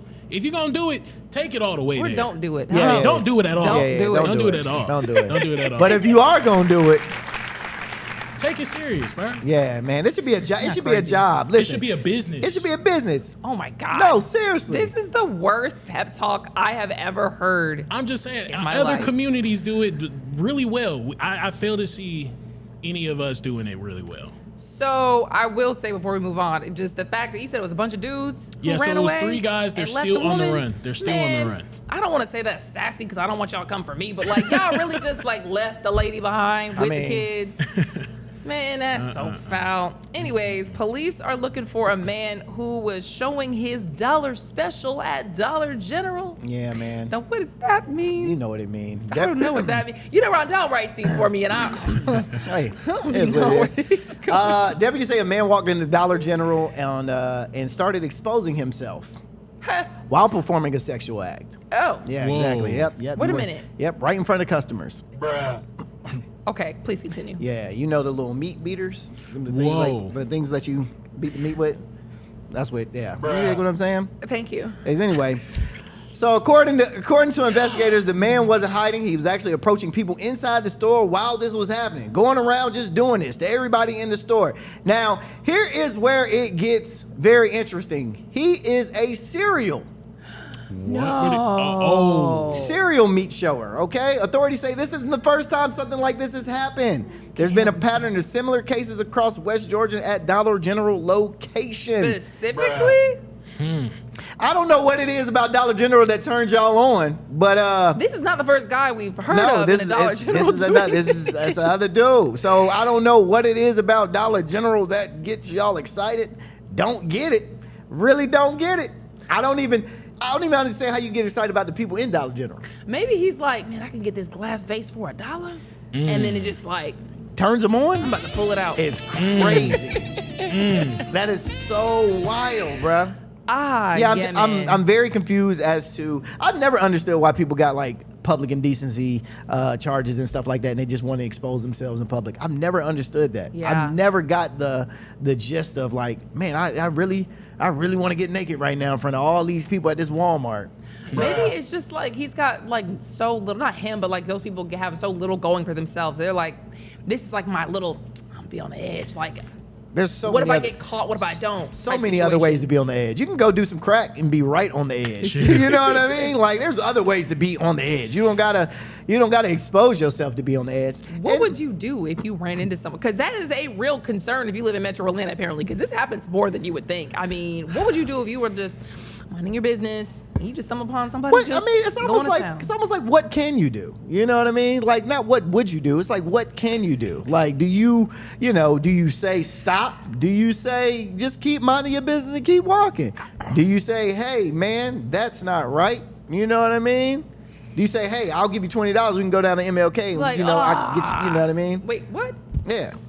Wait. You gotta follow me, man. What? Y'all don't be following me quick enough. Y'all don't be following me quick enough. Were you saying you gonna pimp the gentleman out? No. I was gonna get the gentleman some help. Oh, with his okay. Exactly. You know what I mean? I didn't know. I think I just didn't know that you knew where to find those services. I mean, and how much it costs. So that's really eye opening to me. I mean, it's a. So where do you go to find the service, and how much do you pay? Wait a minute. Wait a minute. You're not gonna get me. You tried. Yeah, close. But no, I literally don't understand. Well, okay, I don't understand it either. I'm gonna say that. But have y'all seen those videos of like people walking around with like leashes on in public and yes. like they just walk around like the little dominatrix the type stuff? dominatrix thing, but in public, like they have to do it in public. It's a little fetish. It's a fetish. A lot of people do get off on it. I'm not saying what he did is okay. It's a fetish. I don't know. I don't understand it either. Sounds like you do know. No, I don't. Sounds like you know a lot. It has popped up on my timeline a couple of times. I'm not okay with that. That's popped up I'm on not you. okay Wait with a that. minute. I'm not okay with that. What kind of algorithm are you in? I swear to God, I seen it at Atlantic Station, actually. It was a video. Somebody was selling something. It was actually great marketing. They were selling something, but then they pulled, like the person that was selling, they were selling cookies. And the person that sold the cookies, they were selling the cookies to was a dominatrix. Oh, I knew what you're talking about. He had him on the leash. Yes, he had him on the leash. He was a market employee. This. Thank you. I'm not tripping. Somebody sent it to me. All right, I didn't see it. It didn't just pop up on my. Yeah. I was just wondering what kind of algorithm y'all are in online. Anyways, per usual, we have to start really taking a look at who we're hiring in the school system. You know, it's getting a little out of hand with these teachers, man. Where like when you send your child to school, your mind should never have to wonder, is something going to happen to my child? Whether that be sexual assault, whether that be them getting shot, whether that be them. That should never be on your mind. It's crazy that public school is the ghetto these days. All public schools. It's crazy. White public schools, black public schools. It does not matter anymore. All of the public schools are just wild. Which is weirder when you think about it, because why as a nation would you want your kids to be stupid, to be dumb, and in peril, like just to survive? It makes no sense, because you legally got to go to school. Have to, or your parents go to jail. Right. It makes no sense. They might get shot, get abused, and that is exactly what happened. They say Joe Ernest Luleski. No, that's his last name. A physical education teacher and a football coach at Lanier Christian Academy is accused of using his cell phone to film underneath students' clothing during school activities. So here's the thing, and I'm glad you made the point of public schools, because this is a private school. This is a Christian academy. Wow. So, and a lot of people like to throw public schools under the dust and under the dirt because it's looked at as public school. True. But there's so much stuff like this happening at private schools but they have so much money and so much power. It's like, man, ain't nobody gonna say nothing. Like, I'm giving $30,000 and $40,000 every month to this. Ain't nobody gonna say nothing. So, according to investigators, those students were all under the ages of 16. They all came. One student came to the light and spoke up, reported suspicions to school officials. From there, the situation escalated quickly. Now, school leaders contacted authorities. Investigators say they uncovered what they described as inappropriate and hidden recordings. He was questioned, then arrested, and now facing 27 counts related to these allegations. So this is all alleged, but at the end of the day, it's not nothing new. And I'm getting to the point where I'm getting older, you know what I mean? I'm gonna start having children and things like that. So it's like, bruh, I'm nervous to put my kids in school because I don't want to have to sit back and have to worry every time I drop my kid off to school. Are they gonna be touched today? Am I gonna get a phone call of, hey, we got an active shooter in school, or hey, there's a bomb, or this, that, and the third? Bro, back in the day, dog, there was never a doubt in my mind when my parents dropped me off that probably, hey, he gonna be good. Worst thing that could happen, he'd get in a fight. Or, you know what I'm saying, whatever. Ain't nobody ever was dropping their kids off back in the day going, man, I hope they come home alive today. There's not a school shooting today. I hope I hope none of the teachers like try to mess with them today. You know what I mean? It's nuts, man, and it's very upsetting. It's very upsetting, bro. Yeah, and it's one of those things where it's like I'm not gonna place any blame on the parents, but at the same time, I feel like these people know who and whose kids they can do this to and whose kids they couldn't. Because if it's my kid knows automatically from the jump that I don't play any of that. They know that they can come and talk to me. They can actually talk to me, and they know that they can share whatever it is with me if I was to have kids, and also let them know this is not okay and you should feel safe coming to your parent and doing that. You ever think about just the fact that, first of all, a lot of teachers are amazing, and a lot of teachers get into it because they genuinely just want to help like teach the kids, but it is a very easy job to slide into if you have those desires. It's very scary. It's trippy to think about, but like, where else would you find a hotbed of children where it's normal for you to hang around? And then we see these stories all the time. We're reporting on this dang near every day. Facts. Now, the question I have to everybody out there and to y'all is, what do you do in this situation as a parent? What do you do in this situation as a parent? Once legal has taken over, you can't do too much, but what do? Do you go to that school and raise all kinds of, ruckus? Do you take your child out? Do you know what I mean? Hey, I need to talk to this man that did it. What do you do? And what do you do if your child comes to you and says this off the rip? Like, hey, Dad, I caught this. If she went to you and told you before she told the authorities, like, do you go up there and beat them up? Do you? It's, bruh, and then it gets into that. It sucks. And it sucks even more because even if you wanted to take your kid out, like the way our public system works, you can't just send your kid wherever you want. They have to go, or maybe in this jurisdiction and this. Or maybe you couldn't get them to another school. You couldn't afford the school that's over there that's private, and probably safer. It's just, it really is ghetto. Well, first, as a parent, to answer your question, if they did come up to me and tell me that, I can't say that I would be the parent that's gonna go beat the person up. Nah, I want you to actually suffer in jail. I want you to, because they're gonna take care of it for me. So I'm gonna have to get all the evidence that they're providing to me, report it, do what I have to do, and then I'm looking at it. They have to pay tuition at that school. $7,000 to $18,000 per year. I need all that back. I need all that back. I need all that back. True. Because this is not what I paid for. Exactly. Hello. That's crazy. Man, somebody got shot near a highway. Yeah, this one, excuse me, this one was crazy. So a young lady was leaving work and she had accident. So she was leaving work, and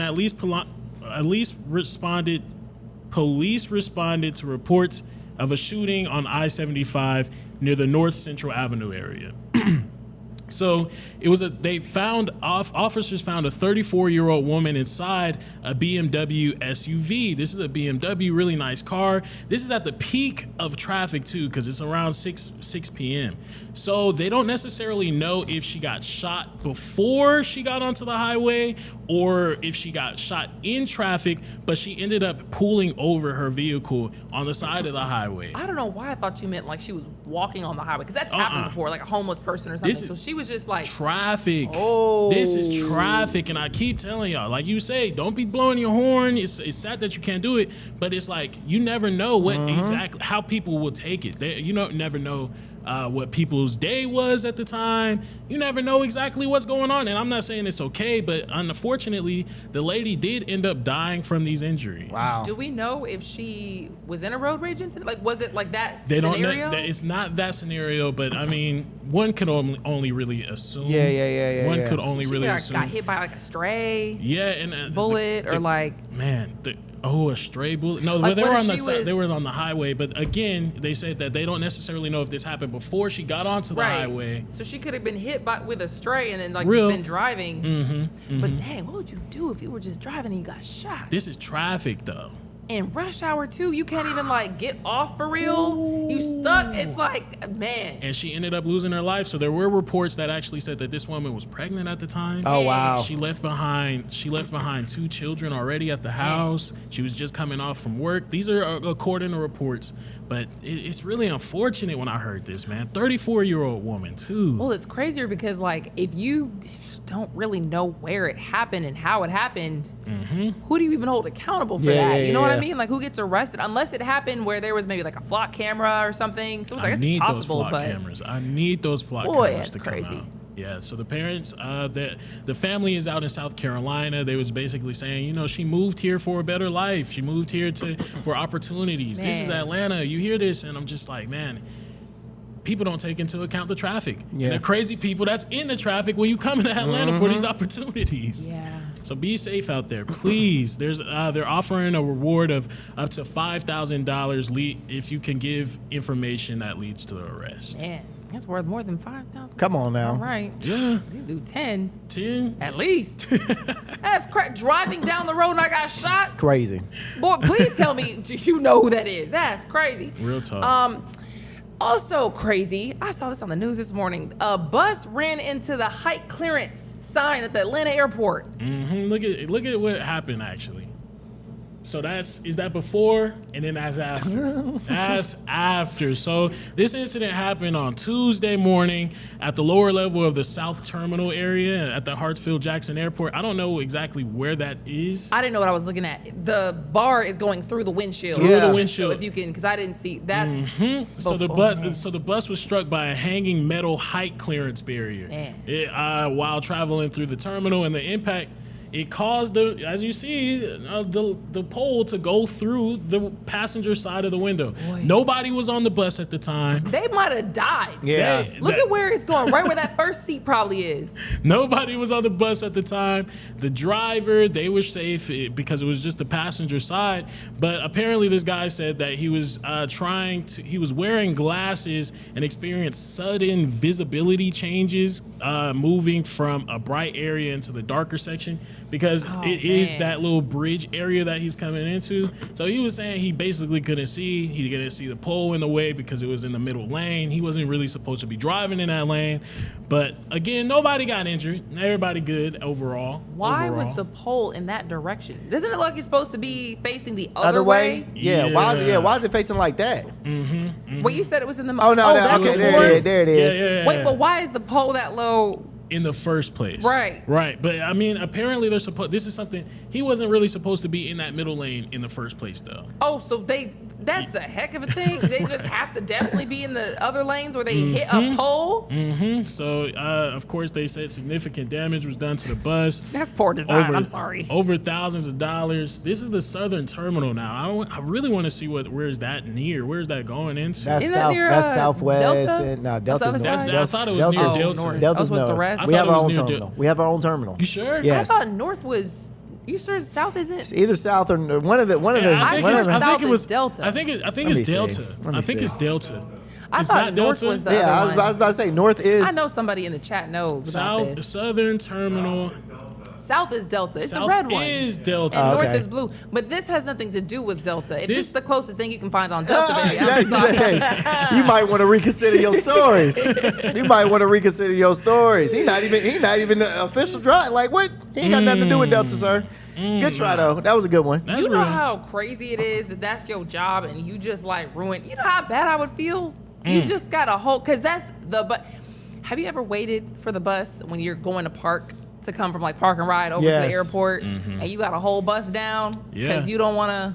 Yeah, and it's like you can't even really get workers' comp for something like that. I mean, you the one that caused it. I wouldn't have even said that I caused it. Absolutely not. That was poor design. Yeah, that Who pole put fell. a pole Yeah, that pole fell down. at bus height and be like, don't get in the middle lane now and just hope for the best? Oh, I've never understood why they had those height poles there, bro. I've never understood why they had those height. Like you only got it this. You only can drive under this if you're 6 foot or whatever. I've never understood that. It makes no sense to me why they had. Why don't you just let all the cars drive on? Why is there a height limit? Why is there a height limit? I'm looking at it right now. So the height clearance barrier, these are installed before low clearance areas. The goal is to stop or warn tall vehicles before they hit something more dangerous, like a ceiling or like something like structural. That. A structural, like this is a where bridge. you can hit before okay. it's problematic for more people than just you. But at the same time, sometimes they are very low. Very low. You could have gone up a little bit. I got a little bit more room. I had a. Wow, so the pole is actually initially designed to do that, though. That's what the pole is initially there to do. Yes, but usually they're this way, so you would hit it like that. Yeah. Not like gonna impale you. That's crazy. Fair. You know how many people that could have killed? A ton. That's crazy. Yeah, you better lucky. Yeah, he's lucky. Nobody got hurt. Nobody got injured. They all Gucci. Whatever happens, I'm rolling off the bus if I'm that bus driver. Neck. Boy, what? Back. Toes. Man. Workers' comp about to be crazy. I'm finna sue Hartsville Jackson, boy. Trauma. What? Right. You Finna thought have you my was own building a parking lot. Have a West Wing. Have a West Terminal. It's gonna have boy. my name on it. Look, Delana Harris West Terminal. I have a whole West Terminal, boy. Oh man. Okay, we do have to go to a quick break, so don't go anywhere. We'll be right back.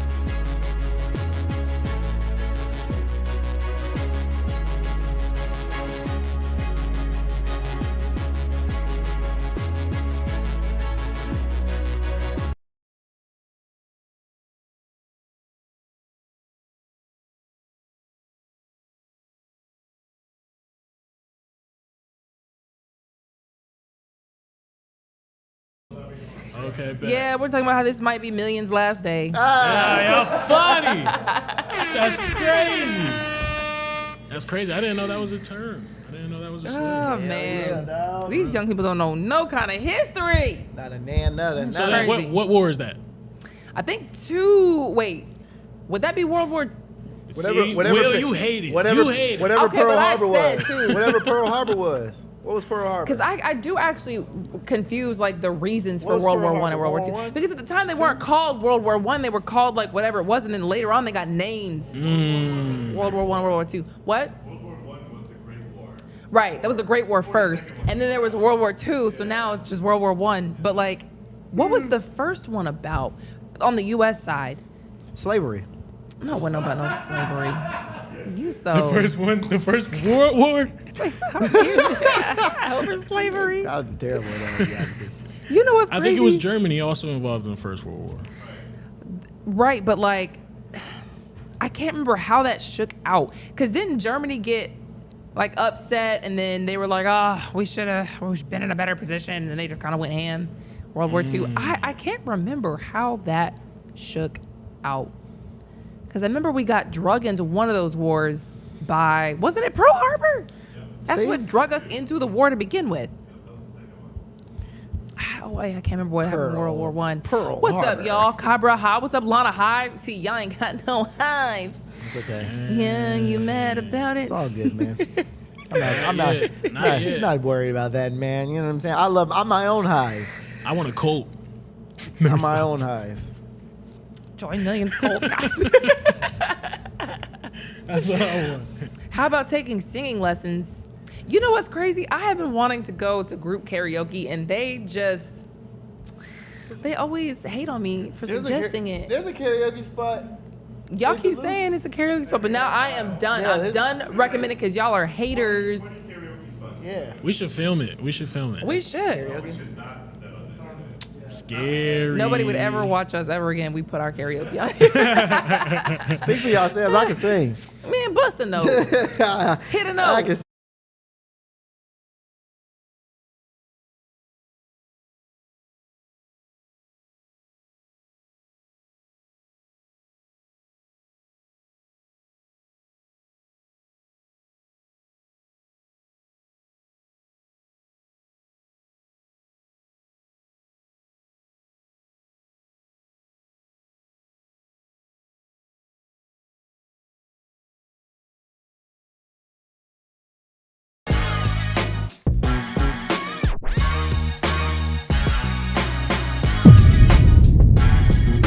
What's going on, everybody? Welcome back to Hot 97 News Atlanta.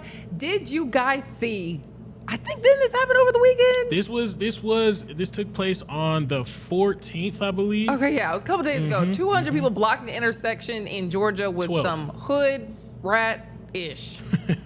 So Again. so it happened on April 12th, actually. Okay. But yeah, so apparently 200 people ended up blocking an intersection.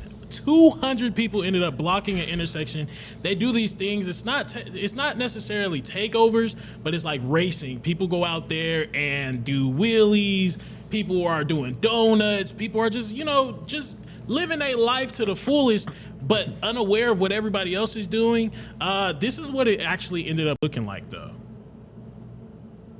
That's tough. That's tough, though. I can't count. You guys are such boys. That's tough. That is crazy. I would never be around something like that. Oh, and the cops pulled up too? I mean, they pulled up with the quickness. Wait, was that it? That's all the whole video? Yeah, that's all for the video. Oh. But like, look at that, man. That's hard. Have you ever been to one of these things? There's a group called. Absolutely not. I have. There's a Not group called illegal, Pink because they have legal ones too, but like this one was just one of those things where it's a spur of the moment, social media. They said it was organized, so it was probably pushed on social media. Yeah. 200 people popped up though. I've been to one of those. This group called Pink Flamingo. They did it, and they invited me out to one that was like this, an organized one. And then I went to one that they actually had at like some warehouse factory, and that was like really organized, strictly for you had to buy tickets and stuff. But yeah, I've been in one before. I've been in one of those. They're tight. The reason why I feel like I would get hit, like I would be the one where you just lost control of the car and somebody got hit, because I've seen videos. Yeah. That's what's scary. You gotta stand back. You gotta be in the crowd. Y'all got it. So you're not one of those people that's like up close. Nah, I was standing on somebody's car. So I was on somebody's car, so I could see. I wasn't standing with all the folks, man. I was standing on somebody's car, and I could see. I was like, oh, okay, that's cool. I was there for like 30 minutes, and then I was like, yeah, I'm good. You ever see somebody get like, Yeah. No, not while I was there. No. No, I mean like in general, like in those videos. Oh, yeah. that are Those going, videos online, for sure. Or somebody will sure. be hanging out the window and their head gets hit by something, and Yeah. it's like, boy, y'all do them. Yeah. It does look fun. I do want to ride in somebody's car when they do it, though. No cap. Yeah, no I do cap. want to. I've never been in the car with somebody. We used to slide trays. Y'all know what sliding trays is? Nah, what is that? You put trays up under your back tires, and then you go in the parking lot and you just slide around. I mean, it's like baby donuts. Like for people it's like donuts on training wheels. With like lesser than cars? Like could regular cars do it? Maybe. And you can do it in any car. We can go. Really? We can go to McDonald's and get some trays right now and do it. Some trays? Like the lunch trays. Lunch trays. You put them up under the back so tires, bad. and then you go slide around. It's fun. Really? Yeah, it's fun. Dang, I did not know that. Yeah, bro. Why would we do that in your car? Oh no, Your car can handle it. Yeah, we're good. No, it's Okay, I was just checking. enough of that. You know what I mean? Okay. So the police ended up being called and pulled up to the scene around 1:30 a.m. And when they arrived, the crowd obviously dispersed. It was 200 people though that they reported. Some people was running away on foot. Some people tried to drive away. Here's an example of actually what the foot chase looked like. Oh no. Get me! Put it there! Get on the ground! Just one of those taser out. Turn around! That's a negative. That's a Get on your back! Pause it right there for me, Will. Imagine you just tired. Oh, He is tired. sick of running. Bro, I mean, when I tell you, I had to actually chop it up because he chased him for a minute. Oh, did he? Man. He chased him for a minute. I'm just like, at one point in time, you just got to give it up, Hey, dog. bro. Hey, That's funny. He said, man, this cop earned this. Boy. Let me lay down. boy, if I was a police officer and I seen anybody take off on foot, I'm like, all right, brother. All right. Yep, That's you got what it. I'm saying. I'm going to holler at you, man. All right. Hey, you got this Look, one. man. You got this one. I'm not chasing you. I mean, I don't get it. I mean, granted, you have a job, you're getting paid to do this, which is amazing. But I mean, that wasn't doing nothing super crazy. They was just holding up a whole entire intersection. Yeah, or It just is being a- reckless with 2,000 ton vehicles and stuff like that. Fair, it's, fair. but they weren't doing anything. Though. Nobody got hurt though. That's what I'm saying. That we Nobody know got hurt. of. That we know of. That's also a good point that you made. They could leave and What wreck their intersection whip. was it? Because I would be pissed if I had somewhere to be. Oh. And y'all were blocking the Oh, intersection. boy. Oh my God, I would be so mad. Boy. Arrest all of them, officer. So they ended up arresting 17 people too. Really? Oh, man. Yeah, but compared to 200 people that popped up, that ain't nothing for real. See, the crazy part about this thing is who decides whose car gets put in the middle to do the drifting? You already do the sliding, because if you call a takeover like that, and you got 200 people and everybody got their whips, it's like who car is? Because I'm gonna want my car to get out there. I want to slide my thing around a little bit. No, Pause. you would not. You have to have that confidence, I feel like, and you ain't gonna be confident driving in an 04 Toyota or something like that. If it's a souped up 04 Toyota, yeah, I'm very confident. Okay, then you can get up in there and do your thing. Pause. That was crazy. But this is so they had 17 adults, 1 juveniles. Can you finish out that video, Will? I just wanted to show out exactly because when you guys do this, you actually will get in trouble. They will catch you. So it's probably not the smartest thing to do. This is just exactly like how many people they caught in there. That is not what I thought they were gonna look like. Hey, bro, imagine walking around the corner. He's just like, oh, they got y'all too. Dang, they got y'all too. Dang. What up, boys? Hey, old dude at the bottom, he's smiling. He like, hey, they got me, bro. Hey, real talk though. What did you expect them to look like, Lana? That's Spanish dudes. This is mostly a Are Spanish. they Hispanic? Yeah, this is mostly like a Spanish, thought they Filipino, were Asian type of Filipino thing. type Yeah, Asian, that's what yeah. this is. Those are usually the people that are indulge the most in the car culture. That is not what I Why do they would've have thought. so many cars? I swear to God, they be having like some of the nicest cars too. Yeah, they do. You think, I mean, according to DT and everybody, I mean, they down and out or whatever, but like they really be paid almost. Who is down and out? And who is they? You right. And also, who is they? We trying to figure out. You talking in code. We trying to figure out what you're talking Right. about. Talk about them. Stay with your chest. Yeah. Okay, how about this one? There is a Senate bill that is being considered right now, and if it's signed, it could end up with consequences for protesters. Yeah, so currently we do have something like that right now, to where you'll get in trouble for if you're obstructing, the area. If you're standing in the street, you'll get a misdemeanor charge. If you're protesting, if an officer tells you, hey, get off the road, stop protesting, you'll get a misdemeanor charge. If you don't listen, you continue to stay in the road. But also, that's one of those things that happen on the sidewalks too. So you have to be careful when you're out here protesting. But Georgia lawmakers just approved a bill called Senate Bill 443. And basically what they're doing is they're upping up the stakes. At first you got a low level misdemeanor, but now they're saying you'll get an aggravated misdemeanor for if you choose not to listen to a police officer.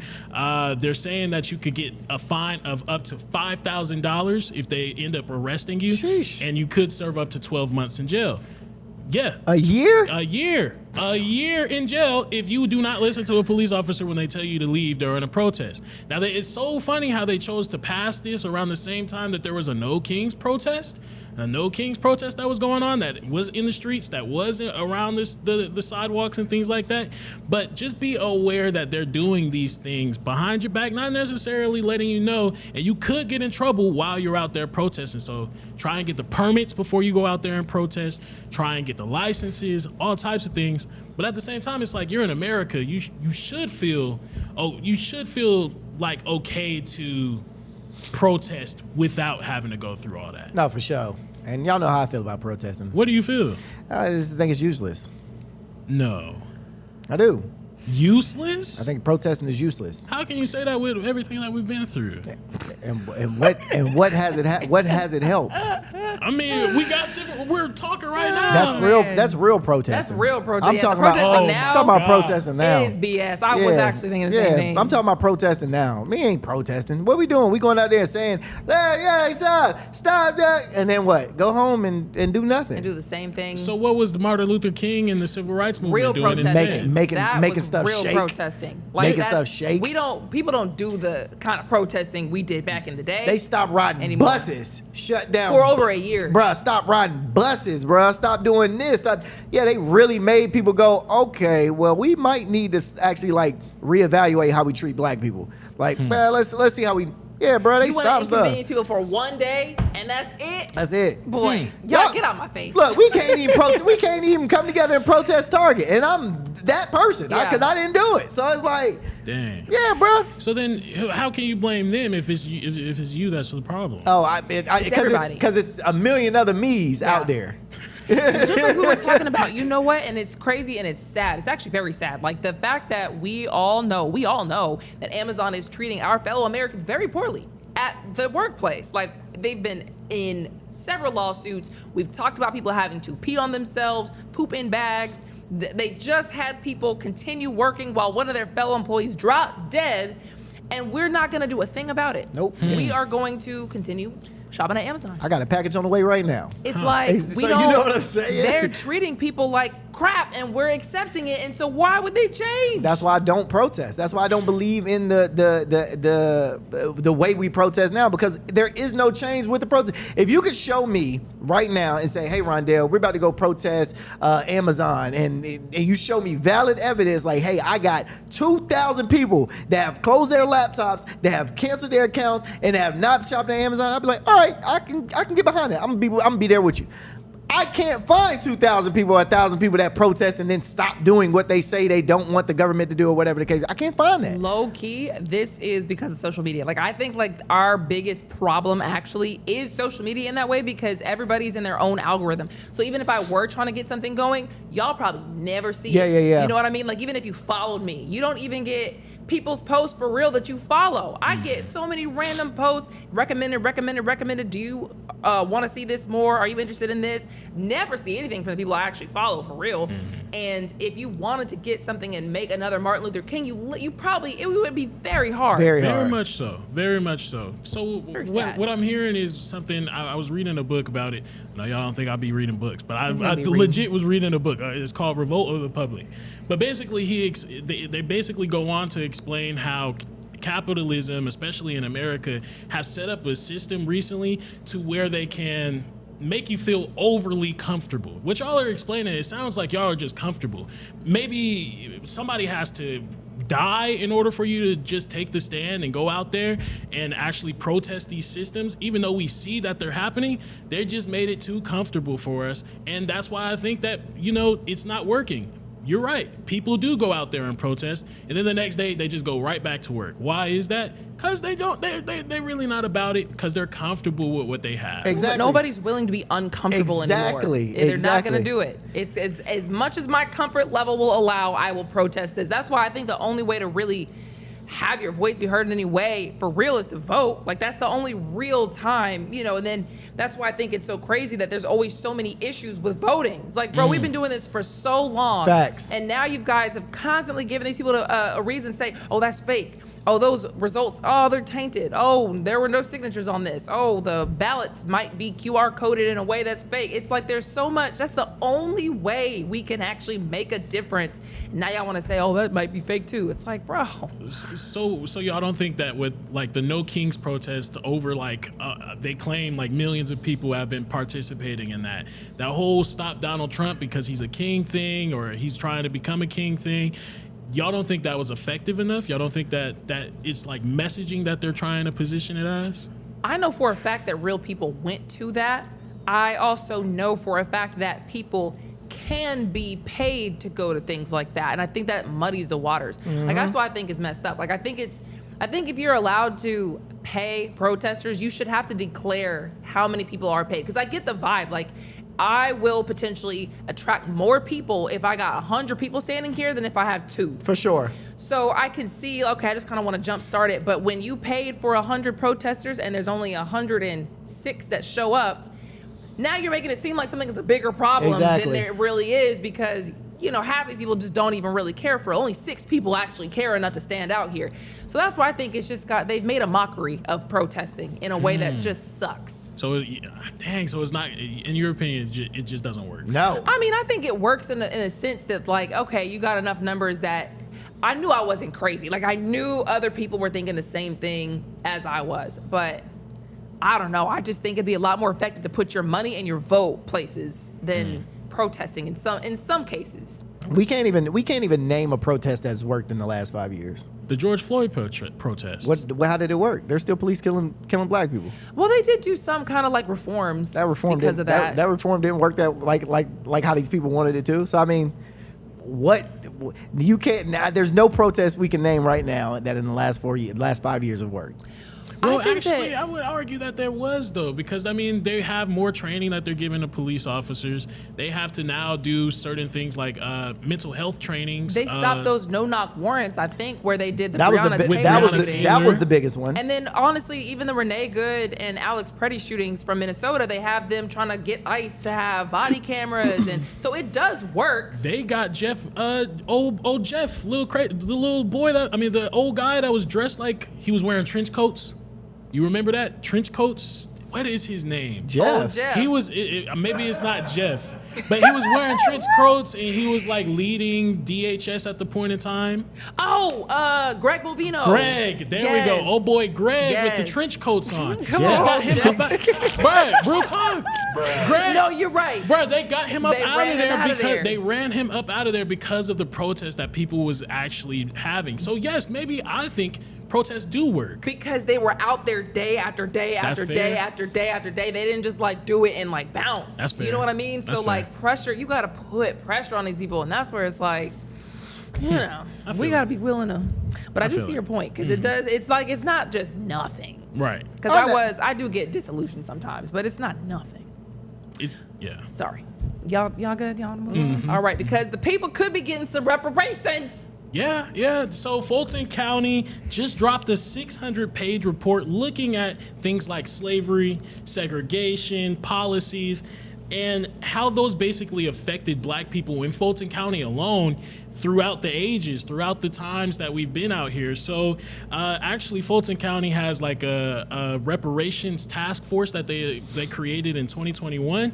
So they dropped this page, 600-page report, and it just talks about a multitude of things. So they say the total damage in Fulton County alone could be up to $900 billion that has affected people throughout the period of slavery and up to now. They calculated a couple of things in there, and they adjusted some numbers to like fit the current inflation, and how that affected people. But some of the reports examined basically the harm that Fulton County went through as a whole. Like they looked at slavery, right? Fulton County existed for about 10 years before slavery ended, and hundreds of slaves was in this county. They said around 700 slave owners was in this county. 700? 700, over 700 slave owners was in this county at the time. And of course, slaves were taxable property. So they said, okay, we're gonna take that into account. Y'all benefited from all of these people's backs, and you got taxed on it. So there's some money right there that they took into account. They also looked at things like Jim Crow, and they of course looked at reports of lynchings and how that affected the black community. But they also went on to look at how black people were being overcharged in property taxes in Fulton County at one point in time. Those taxes were, they went to like schools and libraries, but again, those were the schools and libraries that black people weren't able to actually go into. So it's like we were getting overly taxed at one point in time for these institutions, but we weren't even allowed to go into them. So that's why they said, here's some other money that needs to be attached to it. And overall, they just looked at overall encompassing effects of slavery, Jim Crow, and other policies that has affected the black community in Fulton County alone.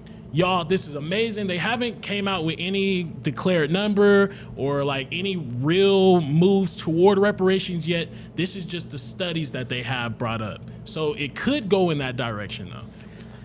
We've been here before, man. Well, oh my goodness. Well, I would have thought this was total BS, but we talked about that one city that is paying their black people reparations. That I think they have like $10,000 that they was getting or something like that. But it's the city that you was talking about. Where was it? Chicago? I can't remember it how was much in they Chicago. were getting. Yeah, it was in Chicago. So I think they was getting $10,000, and I was like, nah, $10,000 ain't enough, because if Fulton County is saying that it's $900 billion in just in Fulton County alone that they had to deal with, $10,000 ain't nothing. I mean, just imagine how many other people was affected throughout the ages as a whole in America. Yeah, no, I hear you. I think 10,000 would be a nice place to start. I mean, put a little down payment somewhere. But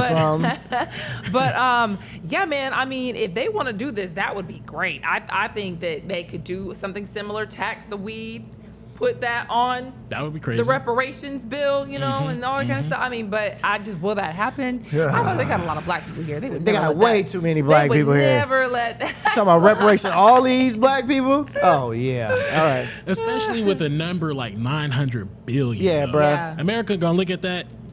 Oh, yeah. For who? So what you want us to do? Yeah. I need to. Wait, this is for one county alone? Where's the application fee at? Right. I hope it works out, though. I do, too.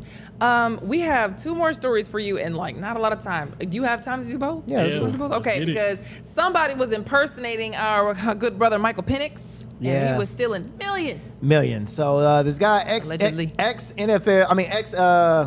Alabama player called Luther Davis, impersonated players like Michael Penix, David Njoku, and Xavier McKinney to secure massive loans. One of those loans alone, $3.3 million. Whoa. Investigators say Davis wasn't just using fake names; he was wearing wigs. He was doing makeup, even a do-rag to match Michael Penix's look. Showing up to loan meetings, pretending to be these players.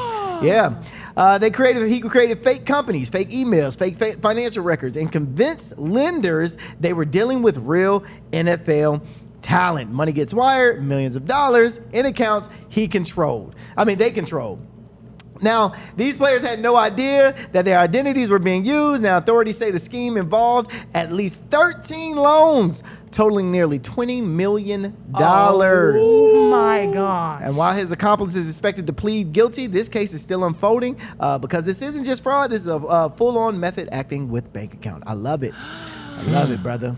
They got wigs and fake driver's license to show up in a meeting at the bank as these people is unhinged. The NIL deals won't hit him, boy. He said, I need to go get my reparations from y'all. So they wasn't like IDing these people, or they have fake IDs? They have fake IDs. Dang, that's crazy. They have fake everything. He went all out. It's even crazier that so many people know who this man is. Like, you know, when you play for a team, you said he played for Alabama.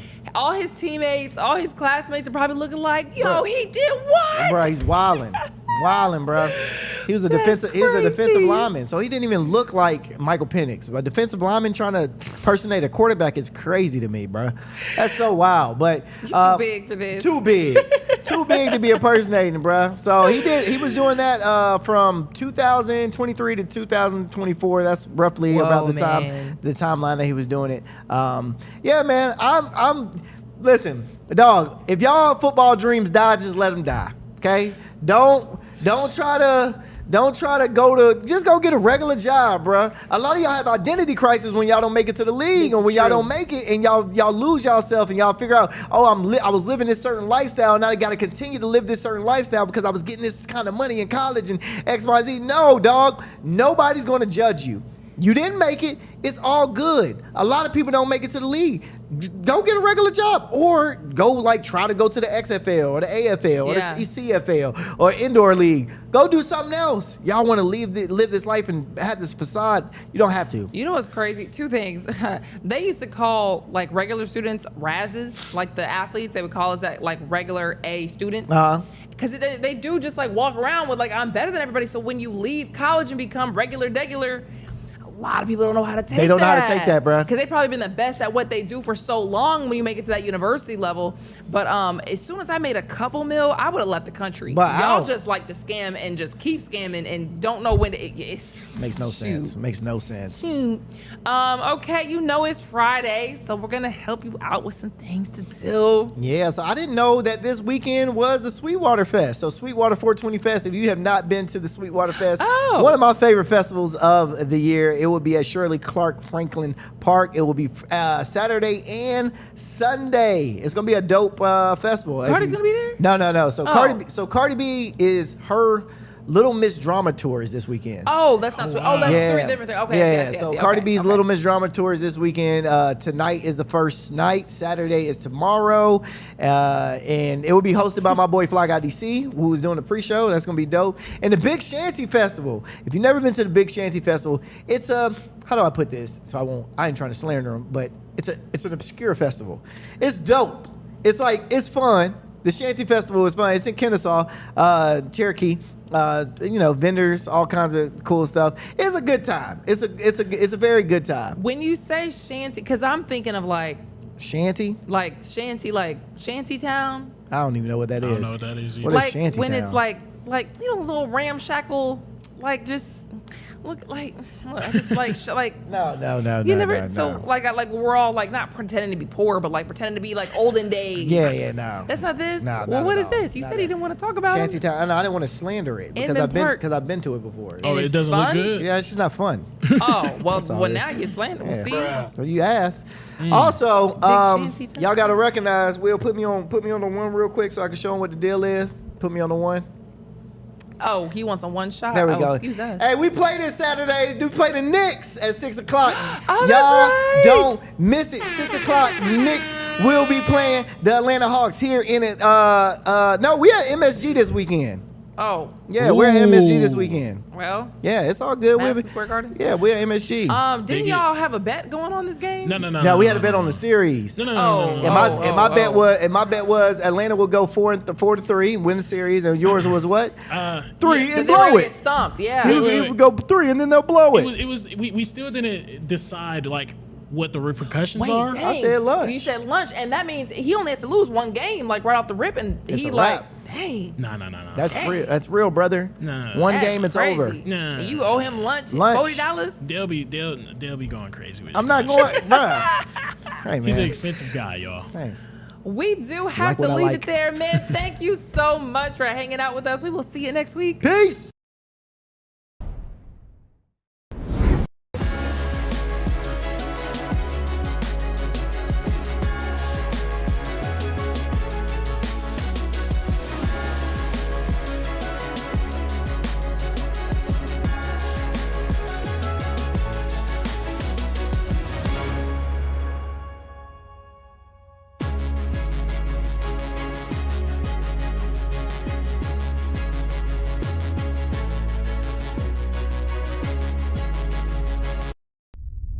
A major move today. Hot 97 is expanding. Hot 97 has launched a full streaming television channel. Hot 97 is no longer just a radio station, it's now a streaming network.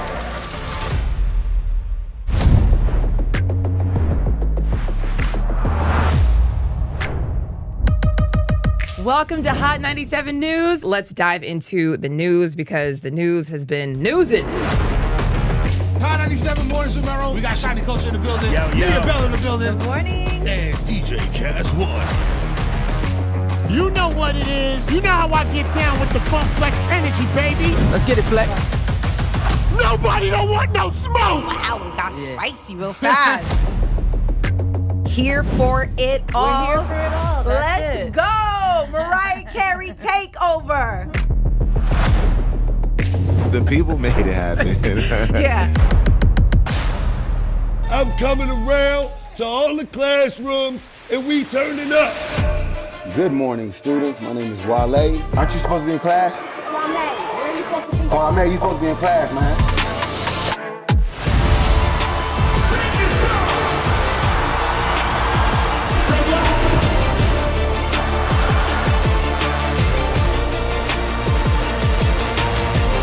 Rihanna has been a worldwide icon. Congratulations on the job. We listen to Hot 97 every day. We can't wait to hear you guys even more. Hey, let's go!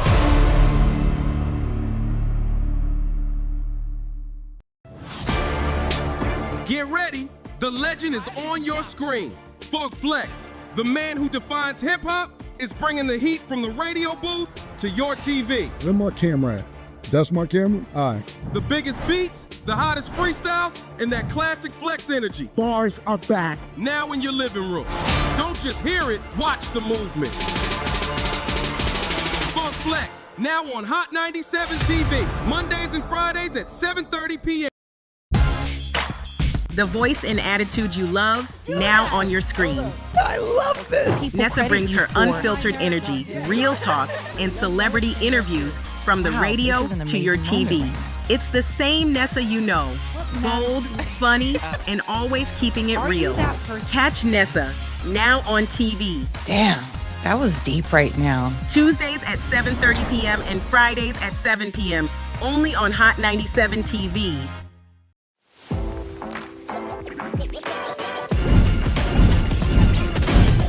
Welcome to Hot 97 News Atlanta. We're here with Rondell with 2 N's. What it do? Give it up to you. And Million. Hey, the fact that this is a reality. Brand new live news show. I'm your host, Lana Harris. There is so much going on in this country and in this world. Civil unrest. Nobody's going to trust that. Any of this sounds, like I said, it sounds good. Yeah. It does sound beneficial.